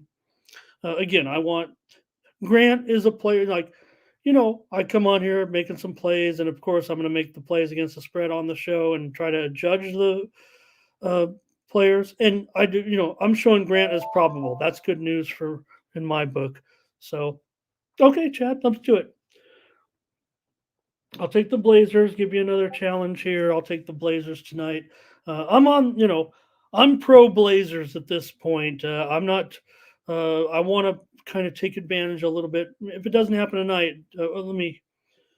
If it doesn't happen tonight, Chad, no problem. You get the win, no problem there. But just want to note, I think the Blazers look. They're 10-11 against the spread, uh, despite this start of or I want to say 10-11. I think it's actually 11-12, whatever the case may be. Sometimes my number on a weekend, I'm a little bit behind. If you ever hear me, one or two games off against a spread, I keep thinking, I don't keep manually against the spread necessarily, but have some notes that on the side where I have the numbers. So sometimes I leave a game off if I didn't get a chance to check the computer, and we got to go faster. So the game might be missing a game or two, but trends in general against the spread are, kind of long term. All right.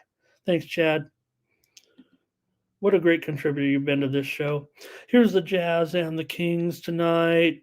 And, Chad wants to be on the Kings in this one. We'll probably can get another challenge together here. I probably want to take the Jazz. Look, I know I struck out with the Jazz earlier and everyone made fun of me, but I look for the Jazz with Markkanen back now to kind of piece it together, keep it flowing, keep it going here, and continue to improve.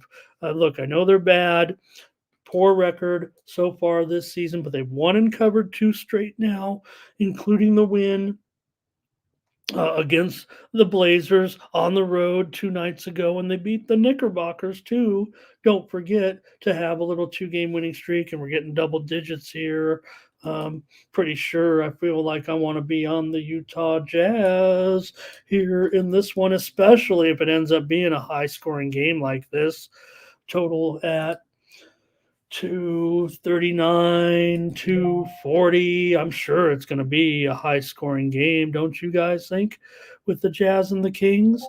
We have the Kings 7-2 to the over on the road. Yeah, the Jazz haven't been going over of late, but again, they've had injuries, and now the last 2 games, all of a sudden, the Jazz have gone over in those wins. They're 12-10 to the over so far this season, even though they've struggling in the points department. So, look, I took the heat, for the Jazz. Look, I'm market capper. I'm not I'm getting enough points. I don't care. These guys are professional athletes now. Look, Collins is out. George is going to be out, but I've got Sexton in there. I've got Markkanen and Kessler in there today. THT as well. Give me the Jazz against the Kings tonight. Plus the points again. I'll go down fighting with these Utah Jazz. Raise on the Jazz. Chad's going with the King. I already know what Chad's on half the time. You wouldn't want me booking Chad. I'd be jacking up the favorites every time, an extra point or two. All right. Chad says Collins out is a plus for him, no doubt. Yeah, Collins here. This will be his 4th straight game, which was, because the disappointing thing was, he really had his best game of the season in that Clippers game, but again, it's not an injury. He's been sick. So definitely feels like he could be out again, but he's going to have a chance, I think, to make this game. And Let me check one other because we've seen Market and Need took a day off against Portland, but again that was because it was a back to back just coming off, and they were giving him the next day off just to make sure because it is a hamstring injury. So okay, here we go. Oh, he's been. Oh, he said he's been trash. Well, I don't know. Like I said, I thought against that in that Clippers game, uh, certainly he had played one of his better games of the year. There was a stretch there earlier, uh, back in mid-November.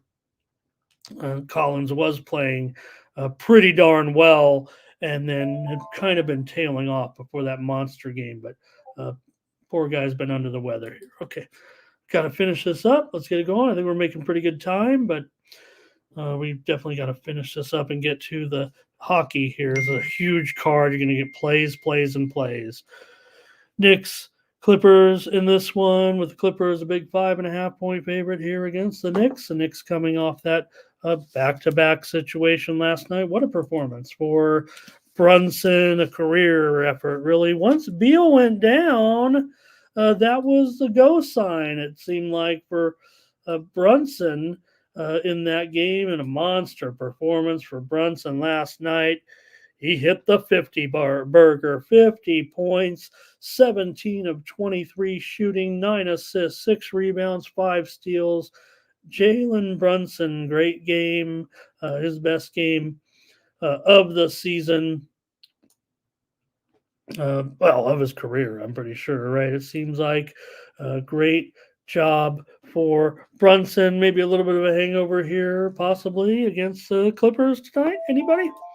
Clippers favored. Don't ever trust the Clippers too much, but maybe we can here. The spread seems to have gone up here to -6 right now for the Clips, and the total, sure here, maybe down to 227 and a half or so. Oh man, I'm gonna play the Clippers.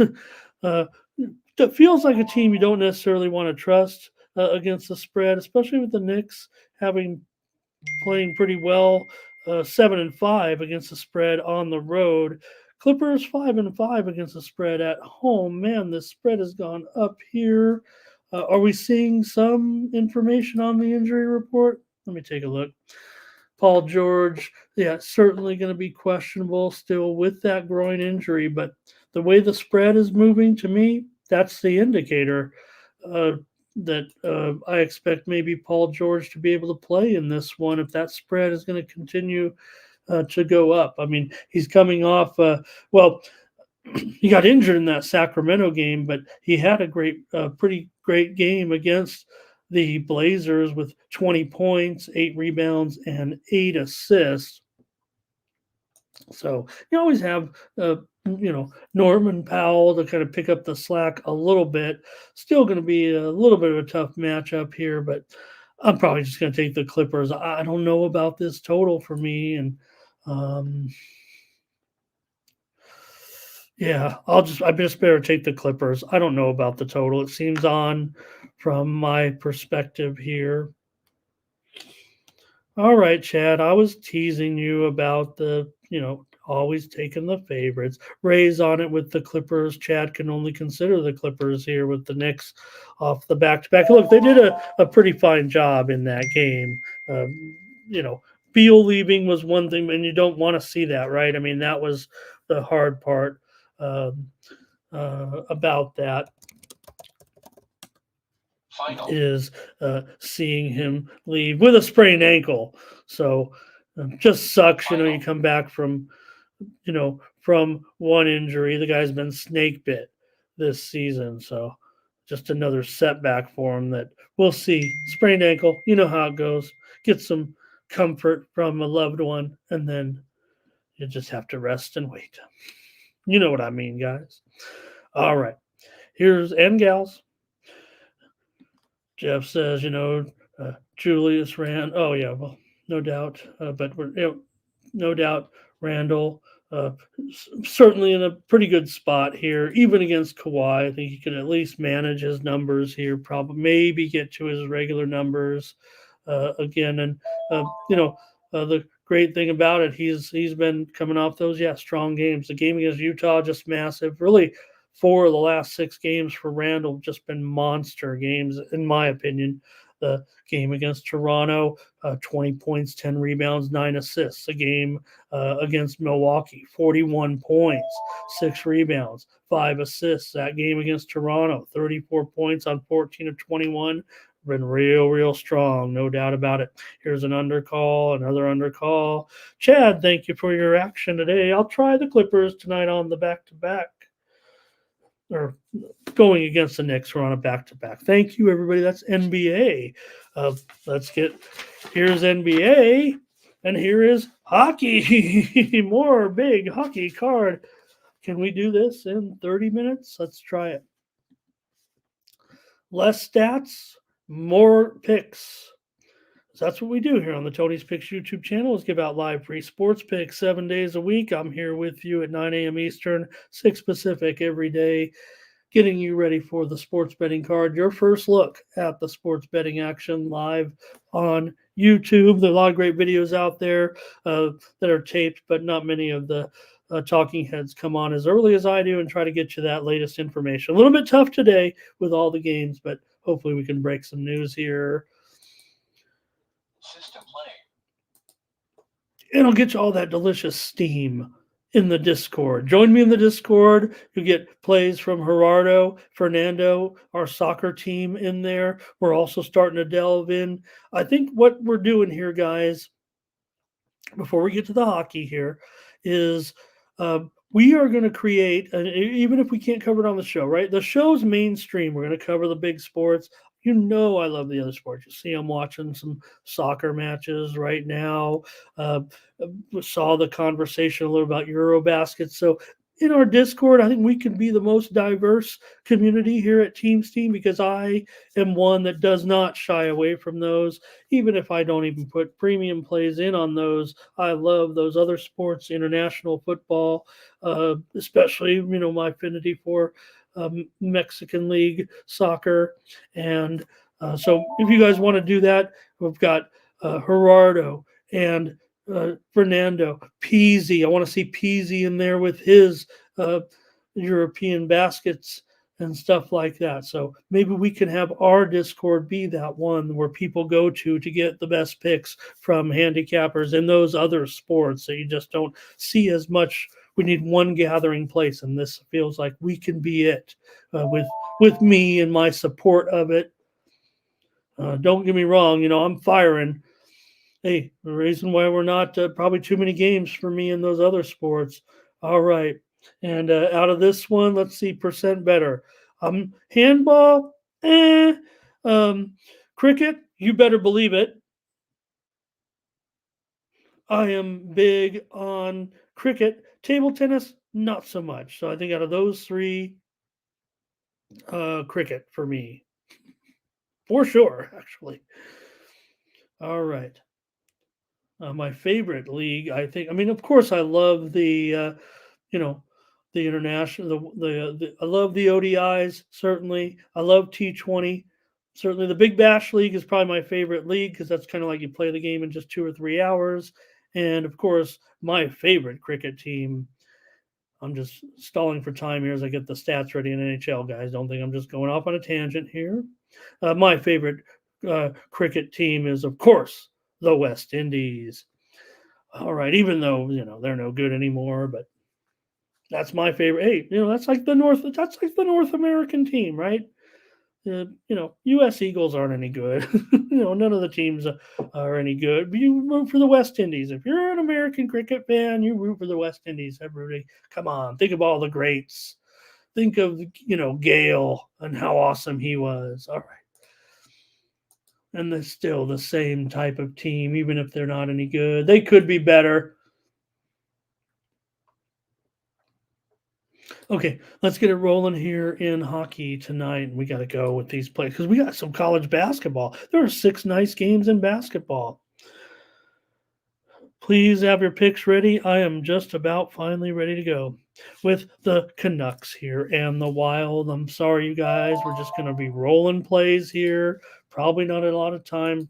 I'll sneak a peek at the trends and maybe if it fits my. This is the only day game, 2 Eastern and 11 a.m. Pacific time in this one with the Canucks here, and the total is 115, 6 over 20 for the most part. The Wild are favorites here at home, and they're in not a terrible spot here, but I think at 6 over 25, I'm more apt to go over in this one. This one is actually quite close for me, spread and total. I don't think I'm ever going to give out this one in premium. Maybe I can give out my leans here as a double play.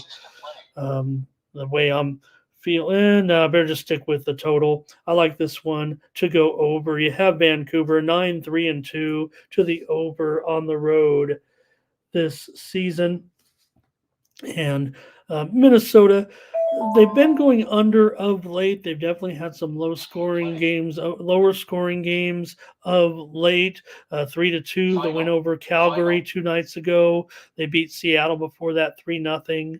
And also had an under result recently against Vancouver in a 2-0 loss when these two teams played back on December the 7th. Vancouver got that win 2-0 at home here. So I'm going to look for it to turn around a little bit. I'm going to end up on the over in this one, over 6 as my play.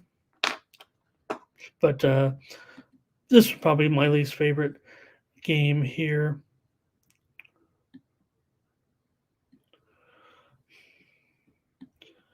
All right, Fernando, Canucks and under. Lecce has just scored. Speaking of that international action, I see Lecce has just scored in Italian League action. Percent better's got a lean. Let's move on. That game's not hot enough for me. How about this one? The Avalanche. Hey, my Avalanche. Crypto is kind of back after a little stall there, but how about the Colorado Avalanche? I don't like this spot for the Avalanche. How about you guys? I feel like the Jets might be the team that I want to put back in this one on hockey night. A lot of these games going off at 7 Eastern and 4 Pacific. I've got a low-scoring win for the Jets. Should I just – I feel like I should just give it out. There's going to be so many games today, and this is two of my favorites here, no doubt. Now, the Jets are awesome. We know that. 17-9 so far, 8-5 at home.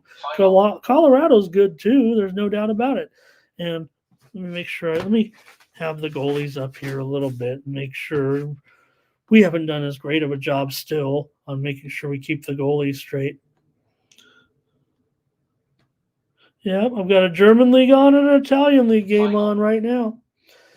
So, anyways, in this one, you got Colorado. They're definitely more of an over team at this point. But I think with Winnipeg at home, where they're 5-9 to the under, they're also 5-8 to the under as an underdog. In Colorado, even though they've been mostly an over team, in fact, 16-13 to the over and 15-12 to the over as a favorite, but just 7-7 to the over. Now I know that this total has already gone under, moved under from a 6.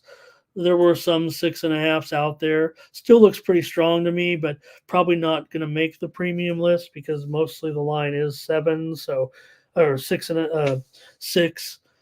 over 15, 6 over 20 or so. So won't make the premium list. I already gave it out. Winnipeg.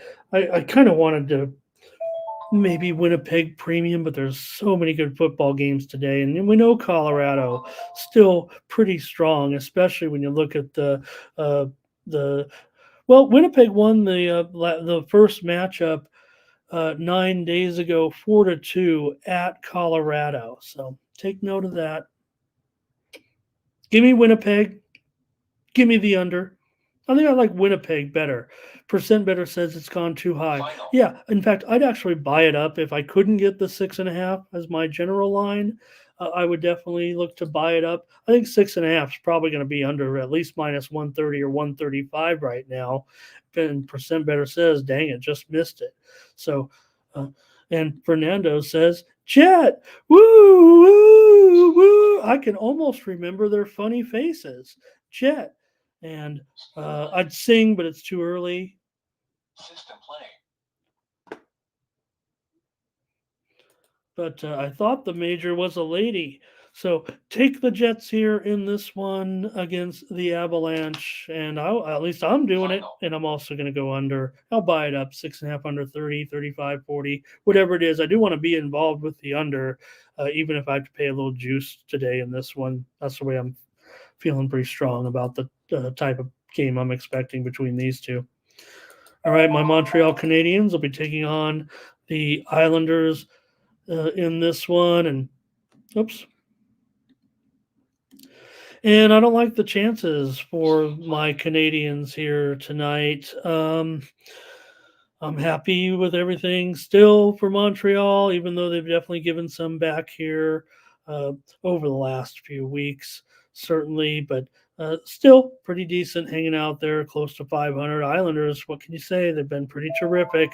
This has been a great, pleasant surprise, especially how well they're playing right now. Yeah, they lost to Boston last night in, a crazy game, no doubt about it, 5-4. So you got to not only play in Boston, lose 5-4, or at home. I'm sorry, that game was at home. Remember, and now you've got to pack it up and go into Montreal. But man, I still kind of want to trust them, even as a road favorite here. Now that Montreal's lost a couple of games in a row at home here to Nashville and Pittsburgh, these two teams have not met yet so far this season. Montreal is 3-7 to the under in their last 10 games. Islanders 4-8-1 to the under as a favorite.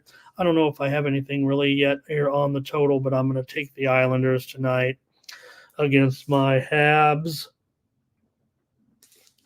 on the road. Looks like you guys aren't too excited with that one. How about the red? Maybe you guys are just done with me because I'm seeing them already down a little over 3.5 dozen maybe here.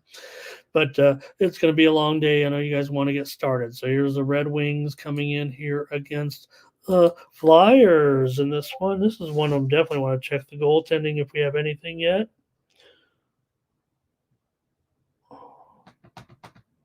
Final. With the Flyer, I think Lyon is confirmed actually for the Red Wings in this one. And for me, I don't know. I think that's going to probably trigger me here on the over. Am I losing my voice? I've never lost my voice here. But for me in this one, man, I'm kind of starting to peel this one off to the over tonight against Philly at 6/15. Make sure that is the number. Yeah, 126 and 6/15. Just go ahead and give me the over here tonight with these two. I'm not sure on the side with these two teams tonight. Let's see if you guys have anything with the Flyers and the Wings. Philly 4% better. Jeff Schramm says Philly, and percent better says that Montreal is getting nearly all the money, despite just getting 2/3 final of the bets. So that would mean the big bombs are coming in here a little bit, at least early. The early limit players, let's just say, are making the move here on that one. Flyers have won the last 3 games in the series. Salty here on Philly. Fernando's on the Red Wings. Teams have not met yet this season. Both teams playing pretty well right now. Fernando says, how about a draw? Red Wings and draw. Double chance. Double chance. Philly 6-2-2 in their last 10. And Detroit also pretty decent, but I will note that Detroit here, 8-4 on the puck line on the road. Philly's done a great job on the puck line, 8-2 in their last 10, but they were the dog in several of those. And I'm just going to scroll here real quick and see if there's any. Urson is confirmed. Both goalies are confirmed on screen there.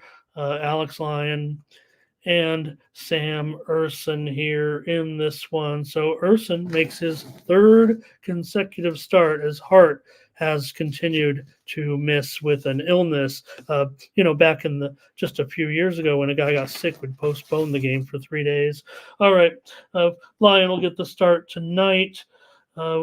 In this one, he's got 2.13 goals against Urson, a 2.8 goals against average.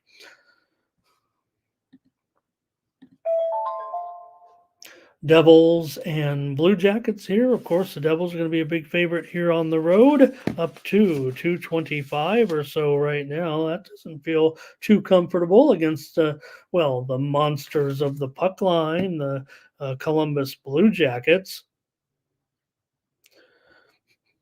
Columbus comes in here with a record currently of 10-16-4, while the Devils come in 15-11. But just mention that Blue Jackets record 18-9 as a puck line underdog, and New Jersey 6-17 as a puck line favorite.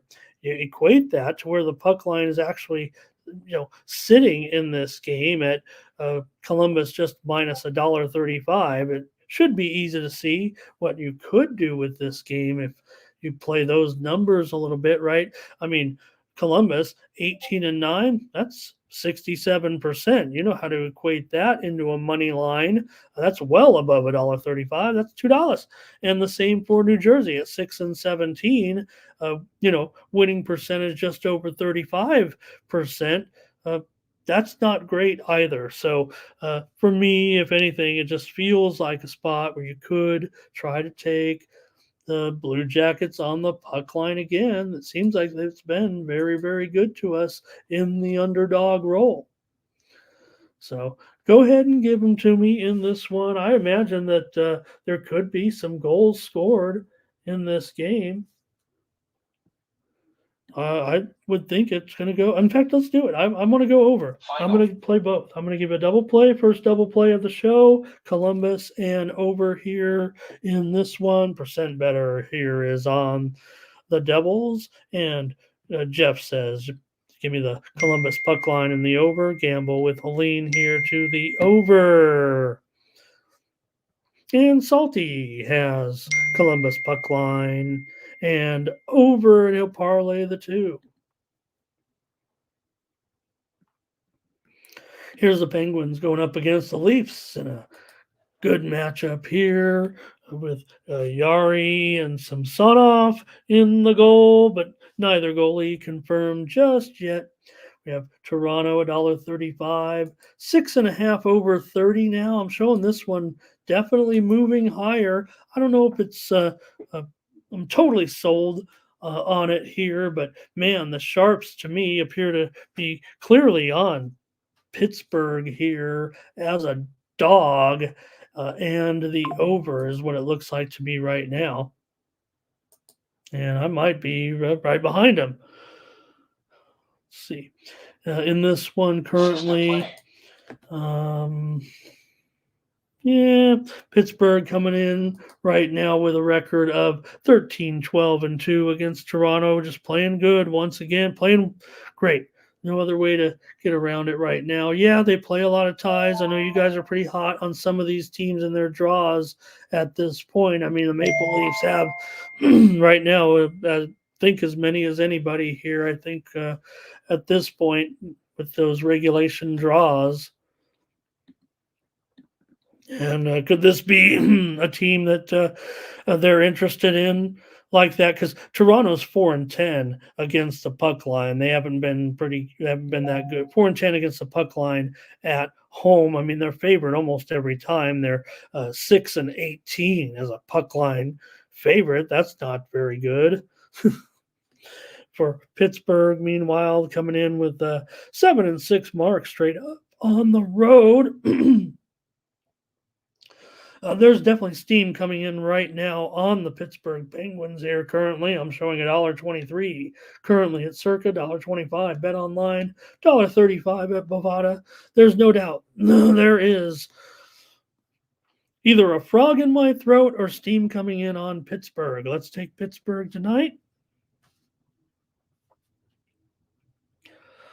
On the road against Toronto. Toronto obviously playing very, very well, but this sharp action on Pittsburgh has me interested. Percent better over and the Pittsburgh puck line. I think Gamble, is he talking about this one, the max wager? Or it could be talking about the last one because it sounds like they don't like Elvis in the net.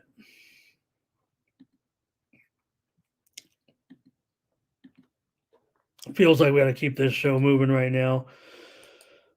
And maybe it's just going to be a little long, huh? Rangers here against Boston. Big game, big matchup. I'm gonna grab up some water.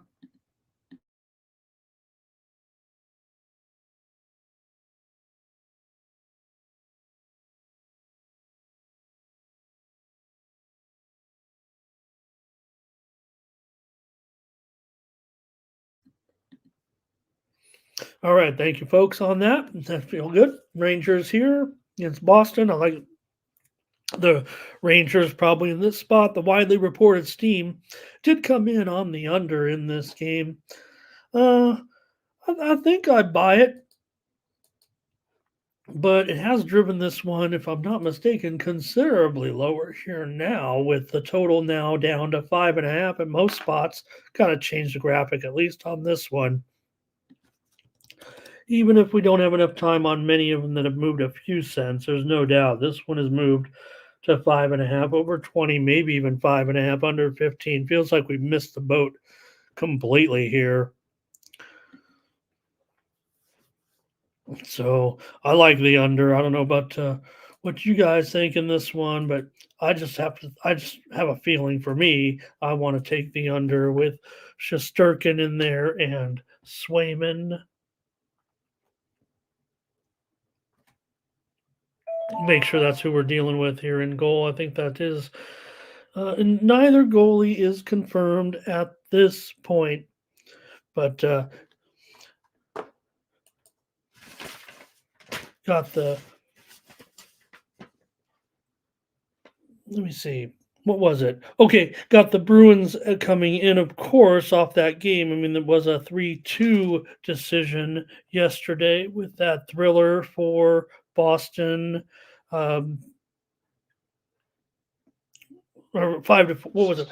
5 to, what did I say it was? 5-4 for Boston in that game against the Islanders. It was the Rangers that was up against the Ducks in that 5-1 game. Remember, we tried to go with the Ducks last night, got beat 5-1. It was 1-0 Ducks, but I was way off on that one. Salty says, give me a 5-4 overtime game. Percent better is on the Rangers. Salty says Shesterkin is struggling at this point.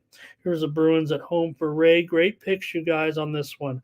Matt has Boston, and Gamble is on. Well, that was the other game. Okay, so great job, you guys, on that one.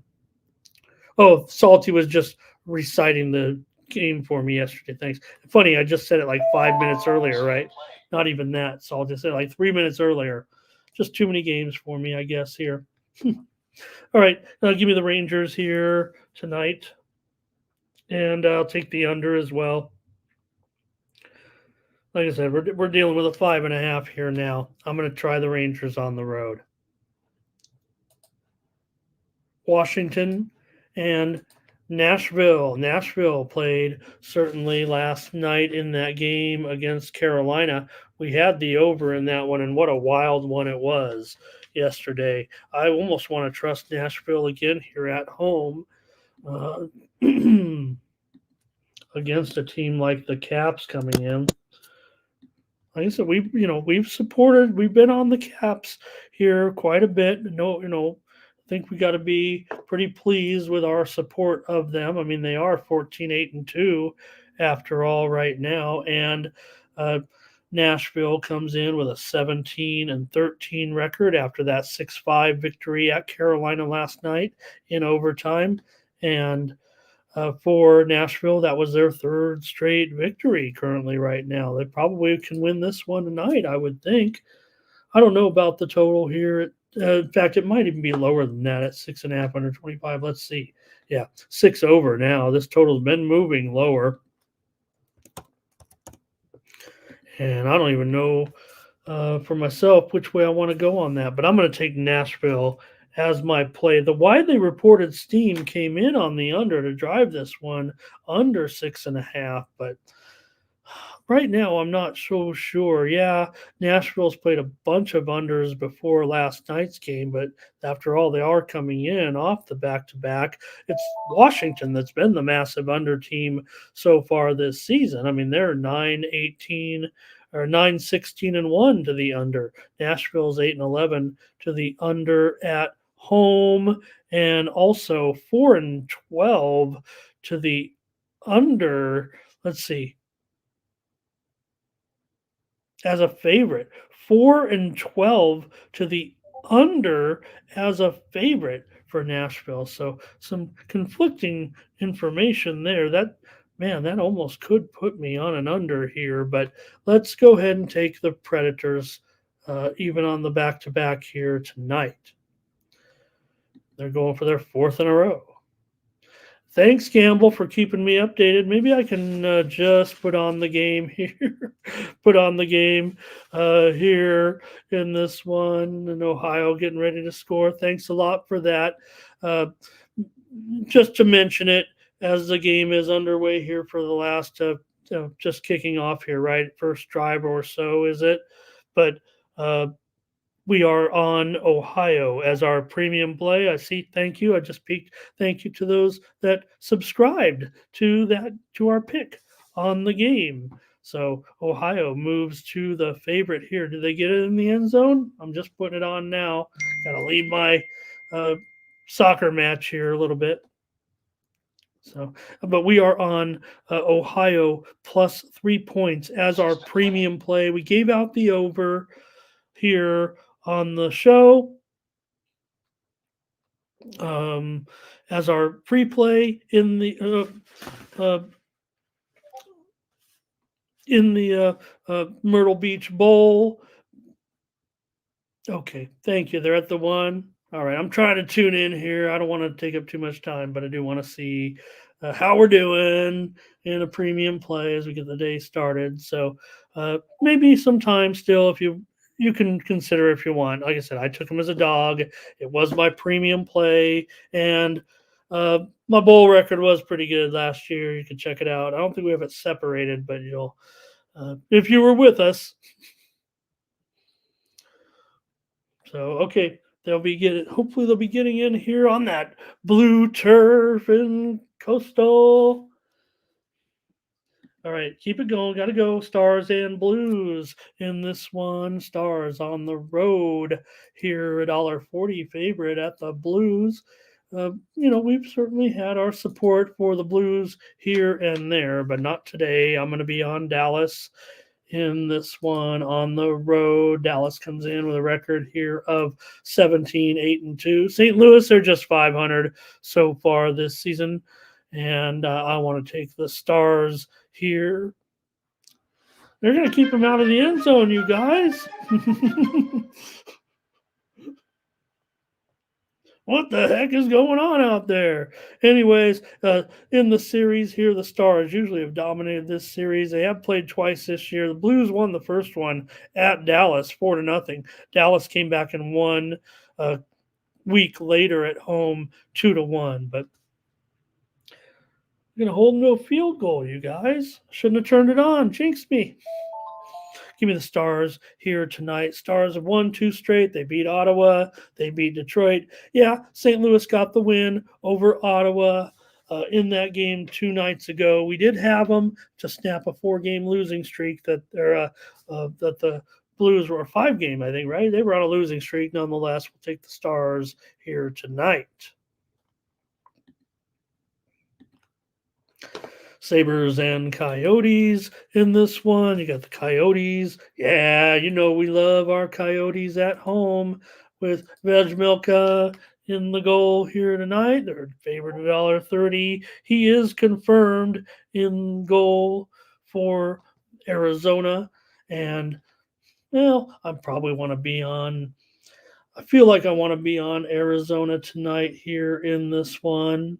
I wasn't sure on the total just yet, but I'm going to take the Coyotes. You have Vejmelka. Yeah, his numbers aren't great, but I do like Vejmelka, and he'll play the second of their uh, back-to-back games here tonight. He's had only one start since the 21st uh, because he hasn't looked that good. He's got a 3.5 goals against, 2-7-2 record thus far, and an 89% save percentage. So that may not feel very comfortable for some, but I'm still going to take Arizona tonight.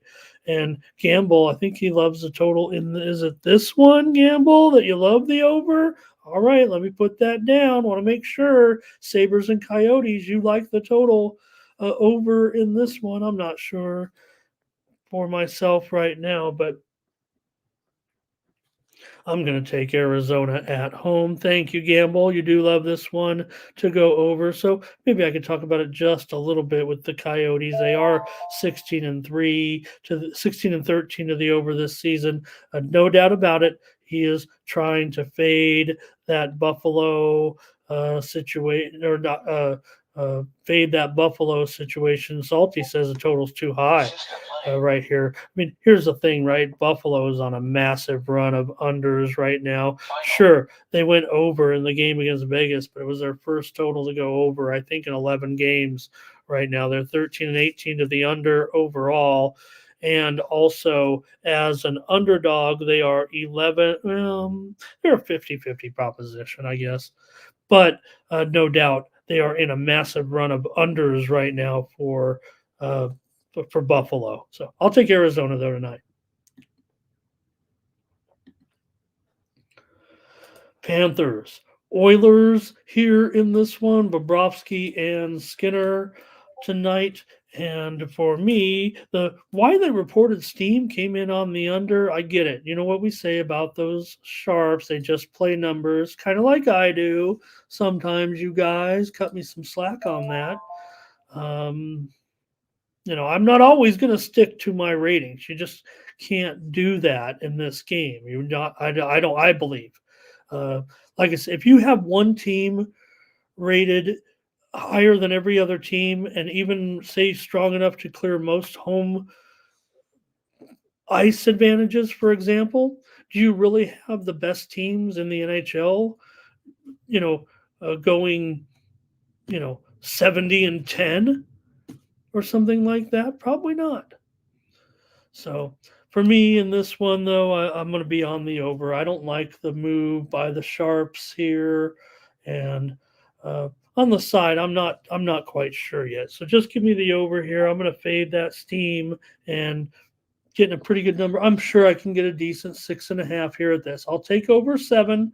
Most of the numbers are 7. I'm showing South Point 6.5 over 40. I got that app. I'm showing the station 6.5 over 40. I got that app. Circa 6.5 over 40. I got that app. So I can play this either way. I'll take the over tonight with Panthers and the Oil. Edmonton here for Matt D. Percent better is on the over. Couple more. We got to wrap this up, man. I got a few. We can get it done in less than 3.5. 2.5 hours. We got a little more college basketball we're going to roll, including a game at the top of the hour. So let's go. Kings and Kraken here with Seattle at home, 10-14-4 against my Kings. Okay, get a little excited. I still think the Kings are pretty hot. Probably the best team in the West. Maybe we'll match them up even right now with the Avalanche. So the Kings have given a few back here of late. And in fact, I don't even know if I like them in this spot necessarily tonight. I think at this point, I'm probably going to take the Kraken here at a plus price and think that they might be able to grab one here from my Kings. Hey, Here's what I'm talking about, right? I mean, I've got the Kings as one of the best teams in the league, maybe even rating them higher than some right now. I'm not going with them in every game. I'm going with Seattle here tonight in this one, and I think I favor uh, the the over here. But yeah, I do. In fact, let's give it out. Let's give it out. I'm going to take Seattle here and the over as a double play in this one. There's a lot of games tonight, and I'll take Seattle and over. Look, can't argue the numbers, can't present the numbers to say I favor Seattle. I mean, after all, they are 6-8 at home so far, and the Kings are the best road team in the league. Of course, they've finally lost a road game, but I think that that kind of will spell their downfall a little bit here in the weeks to come with those losses at the island. Two losses now, right? They lost at the Islanders, they lost at the Rangers, and now they lost to that game at home to Winnipeg. So now they're going right back on the road. Took a road trip, come home for one game, go back on the road. You know what Tony says about those. He does not like those type of road trips at all. Neither do I. Give me Seattle tonight and the over against the Kings. Here's no comments there from you guys on that one, it looks like. So let me just wrap it up here with the the Lightning taking on the Flames in this one. This one's real tough for me, guys. I have no clue the direction that that maybe I'm going here necessarily in this one with the Lightning and the Flames. You got the Flames coming in 11, 14, and 1. It's basically a pick 'em anyways. And the total at 6.5, over at minus $1.20, maybe even $1.25. And maybe that might be a little bit too high for a Flames team that hasn't been scoring that well of late. They've lost 4 games in a row. They lost 3-2 to Minnesota on the road. They lost 5-4 at VGK, 6-5 at Colorado. So they've had some goals in there. Lost 4-2 against New Jersey at home. They do return home here at least for this one. And Calgary, 6-6 at home, straight up thus far. Tampa Bay 6-9 against us. 6-9 on the road. Need your help. I'm willing to just tail somebody here, maybe. How about percent better? He says, give me the under 6.5. But Fernando said go over. Uh-oh. Fernando said give him the Flames. And maybe that's what I'll do as well. But we are seeing a little bit of a move here at Circa. The line has moved here to the Lightning in this one. But let's go ahead and,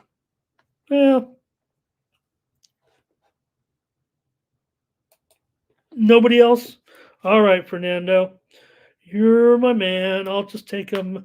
I'm taking the Flames. I'm going with somebody in the chat in this one. Percent better lean Calgary.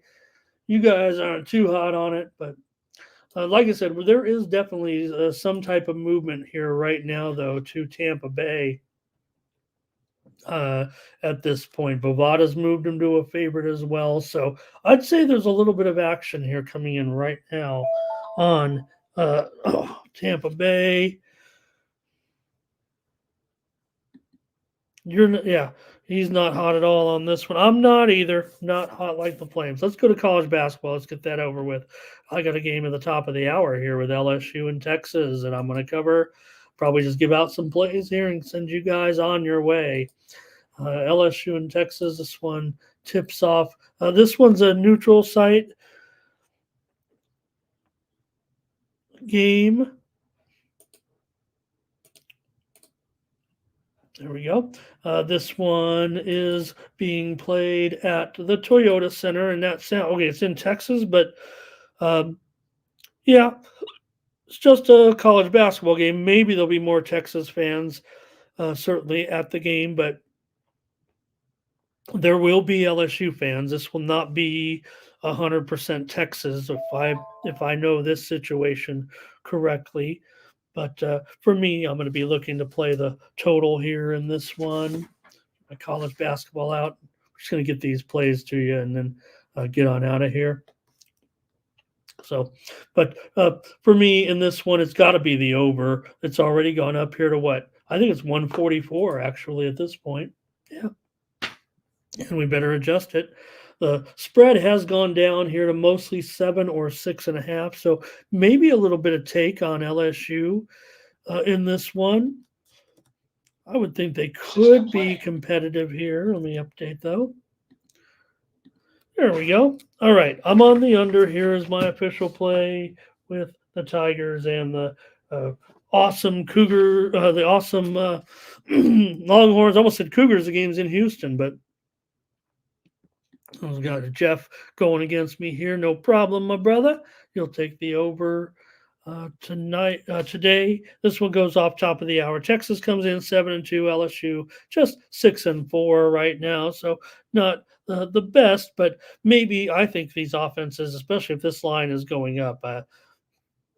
Jeff, would you quit or no? Keep bombing it, Jeff. I like this under, but making a little fun there with Jeff. He's betting that over. Look at that thing go up to 144. Not a lot of trends that necessarily say this one goes uh, under this season. The teams are combined 8-11 to the under. Should note Texas has been absolutely garbage against the number thus far. 2-7 against the spread. LSU just 3-7 against the spread, but this is just their third road game. They did cover one so far on the road, LSU, uh, but they've also had some pretty bad. Remember, they lost to Syracuse by 23 points on the road.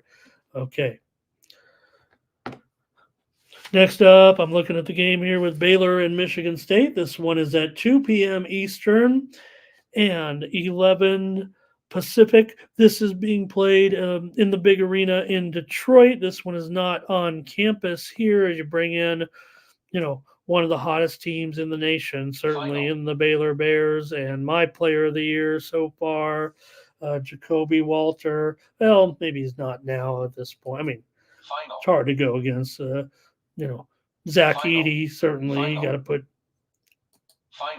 you know, you got to put Edey up there, certainly at this point. I would say as one of the uh, top players in the race for the current Player of the Year. I think you could also consider. Uh, you look as I like Dickinson. I know a lot of people are kind of down on him, but he just seems like he dominates so much. Uh, some other top players as well. All right, but I like Walter. You probably won't even find him in the metrics numbers now at this point. He is definitely tailed off here a little bit, but Baylor still 6-2 against the spread so far this season. I mean, they're a road favorite here. Well, semi-road favorite, like I said, but Michigan State just 3-6 to the number thus far this season. So Baylor, they're winning, they're covering, they're undefeated coming into this game. We know it's been a struggle at this point for Michigan State. This is not what we're used to seeing from Sparty, but right now they'll just have to fix it. They have a 4-5 record thus far. I think the spot's probably pretty good for Michigan State. It would take some courage. Just feels like to want to play them here, but I think as a home dog, or a neutral dog, I'm probably going to do it, even against a team that I like very, very much in Baylor. Percent better is on Baylor. Fernando is on Michigan State. I'll just try them with the points and think it's going to be a close game. But again, I'm on Baylor long term. I just think they might be getting a little bit too much respect. They've covered 4 straight, so they can't be getting that much respect. But again, they were favored by 28 over Nichols. They bombed them. They bombed Northwestern State. They were a 34-point favorite. They beat up on Seton Hall. They were a double-digit favorite there. So a game that they did not cover was against Oregon State as a 16.5-point favorite. They won that one by 16. So I'll try Michigan. I'll try Michigan State here in this one. Final system play. All right, we talked about Hunter Dickinson, and how about KU? They're going to take on Indiana. Oh, I hope not going out. Am I going out of order again? I'm out of order. Let me get it right. Here we go. I don't have to worry about messing these up anymore. We don't chop them down into individual games. Let me take a look at the game with UCLA and Oregon State. This one is on CBS, a neutral site game here with this one. And I'm showing currently, let me see here. This one's being played in Atlanta with Ohio State, a 3-point favorite in this one. Ohio State just 3-7 against the spread so far this season. This spread's gone down here, and I got to update that. 1.5 and 132.5. Pretty significant move. I think everyone knows that UCLA is playing some pretty good defense right now. The Bruins, they're just 1-7 to the under so far this season for the Bruins. Now Ohio State is 7-3 to the over, so we do have to take that, into account when weighing that. But I would think for me, in this situation, I'm going to look to the Buckeyes. I like the Buckeyes to win this game, especially at the discount price. Give me Ohio State here. Feels like it's going to be a premium to me. I didn't make any calls yet on college basketball. With this NFL, this college football card, I don't know if I'll get to premiums here. The reason why I stick to those bigger, you just know more information. You can make a more confident pick with more high profile games over some of the other matchups, like just even a nondescript neutral site college basketball game. Yeah, you're going to know a little bit about these teams, certainly. But again, I have so many checks and balances, kind of, if you will, to make a premium. So let me just get premium here in this one with Ohio State. Freemium. Thank you for your plays, Jeff. Fernando as well on these. Okay, what did I say next now as we continue on with KU and Indiana, and then we gotta get out of town. All right. Oh, all these games. Okay. This one is at 3:30 Eastern. Did I have it right in the first place? 3:30 Eastern, 12:30 Pacific time here in this one with KU and Indiana. Hope I have that one. Hope I have the time right. Or this one. All right, you guys. I might just have to move on here. There we go. Yeah, 12:30 Eastern, 9:30 Pacific. So I had it right. I just had my time zones wrong. In this one, Kansas here favored. This one definitely has moved. There's no doubt about it. Kansas has moved here to a 7-point favorite. The total is down to at least 146.5 at this point. So plenty of attention here for KU in this one. It's on the road, the real road here. And just want to mention a little bit of information coming out right now on the LSU Texas game that is about to go off. LSU forward Damian Collins will be out of this game, but again, everybody's we're talking about Jalen Cook being eligible for the game. I think that was the key thing for LSU in this one. It's baked into the line, but. All right, KU here against Indiana. I'm going to respect the move to the under. That's what I want to do. I'm going under 146 in Kansas and Indiana. I'm not sure on the side at this point, and I'm just want to play the total here in this one. Sorry to keep you guys. Hello to Lewis Gibson. Nice to have you joining us on X. Jeff, thank you for your plays today. Percent better, thanks a lot. Yeah, I was looking at 12:30 Pacific.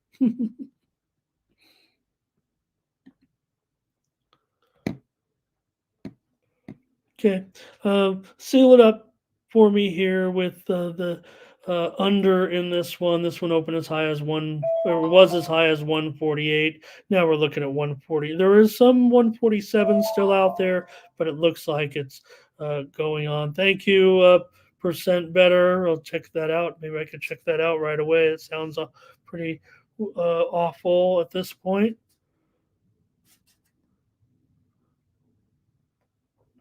So that is a little bit of breaking news there in the chat. Not going to put it on screen just yet. Want to get more information, but thank you, percent better for that.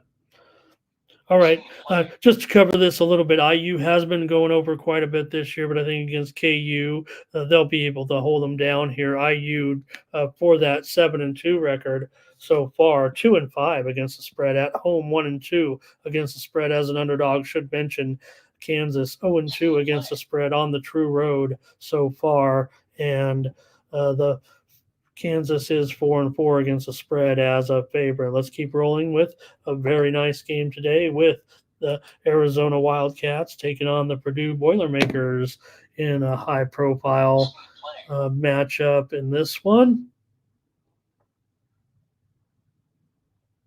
With Arizona a 1.5 to 2 point favorite now here. They've moved to the favorite against Purdue today, and the total is currently at 159. So the total's moved down, and Arizona has moved to the favorite.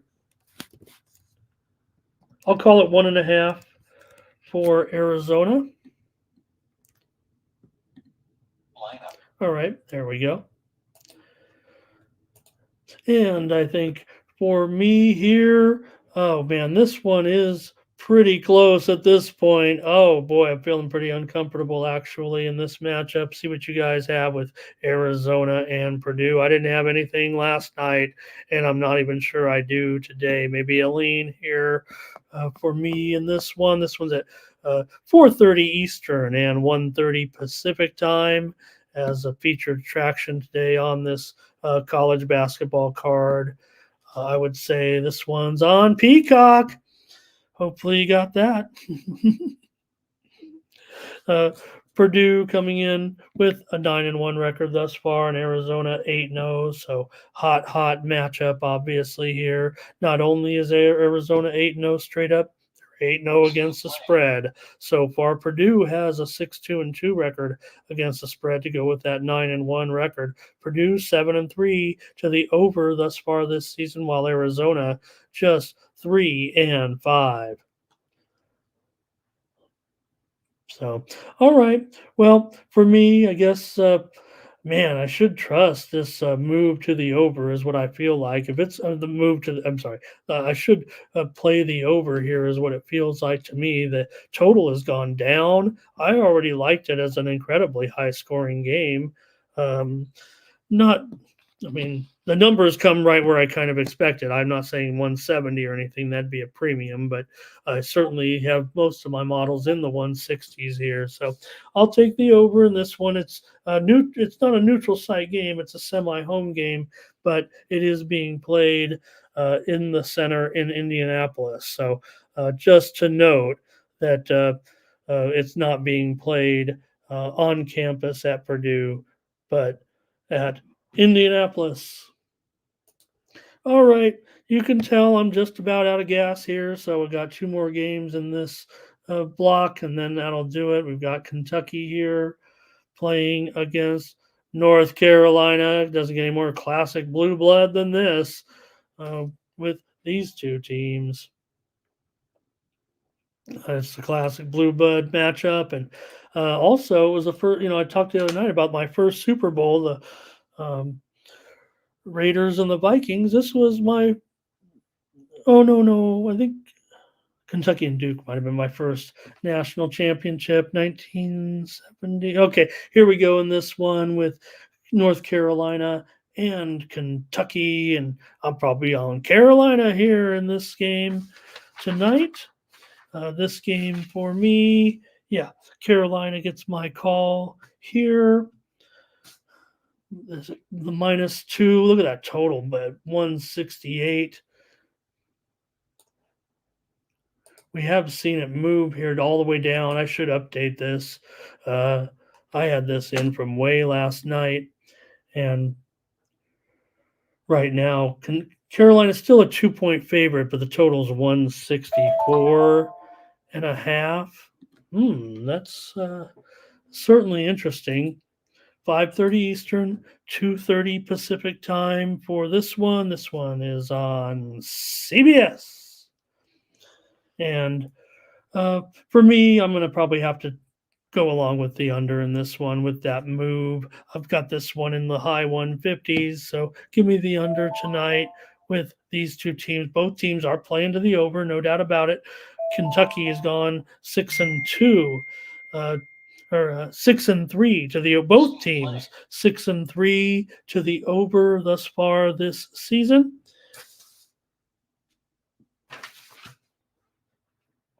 And the fact that this is a neutral site game, I think, also could play a factor. I think when people start to see and think about these neutral site games and the sight lines, this was being played in Atlanta in the arena, so not about the sight lines here. But anyways, give me the under in this one.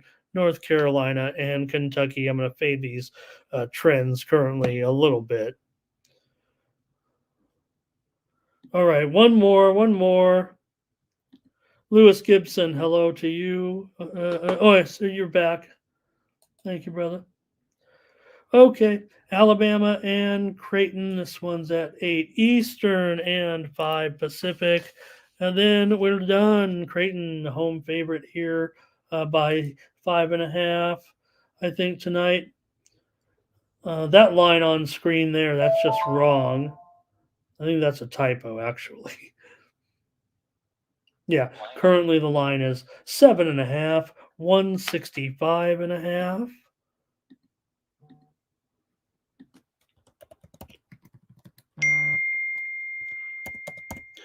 All right, there we go in this one.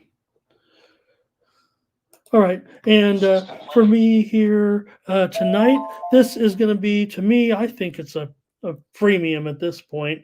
I think Creighton might be able to get it done. That number might be just a little bit too high for me to get involved, but I've got over. I've got this one. Both teams maybe need Alabama to try to get into 80, but for me, I've got over 165.5. Might even be a little bit higher right now at 166 at some spots, but give me the over tonight. Let's get this show done. Not a lot of trends, not a lot of data for you, just picks here. That's the way we like it. Head on over to tonyspicks.com, use promo code TonyT at checkout, save 20%. Appreciate you guys very much. Lewis, please hit me up in the Discord on some of these, brother. I've been here 2.5 hours, and I do appreciate you watching on X. Just a lot of games, and I'm running out of voice. So hopefully I can make it back tomorrow. Thank you so much, you guys. Thank you, Lewis, for your understanding on that. I usually always, get to those. Man, you've tempted me here now. If I can find it real quick, I'm gonna give you my play. James Madison. Oh, you're football. We're gonna wait on that. You're on because I know James Madison's playing Hampton today in basketball. So you're looking.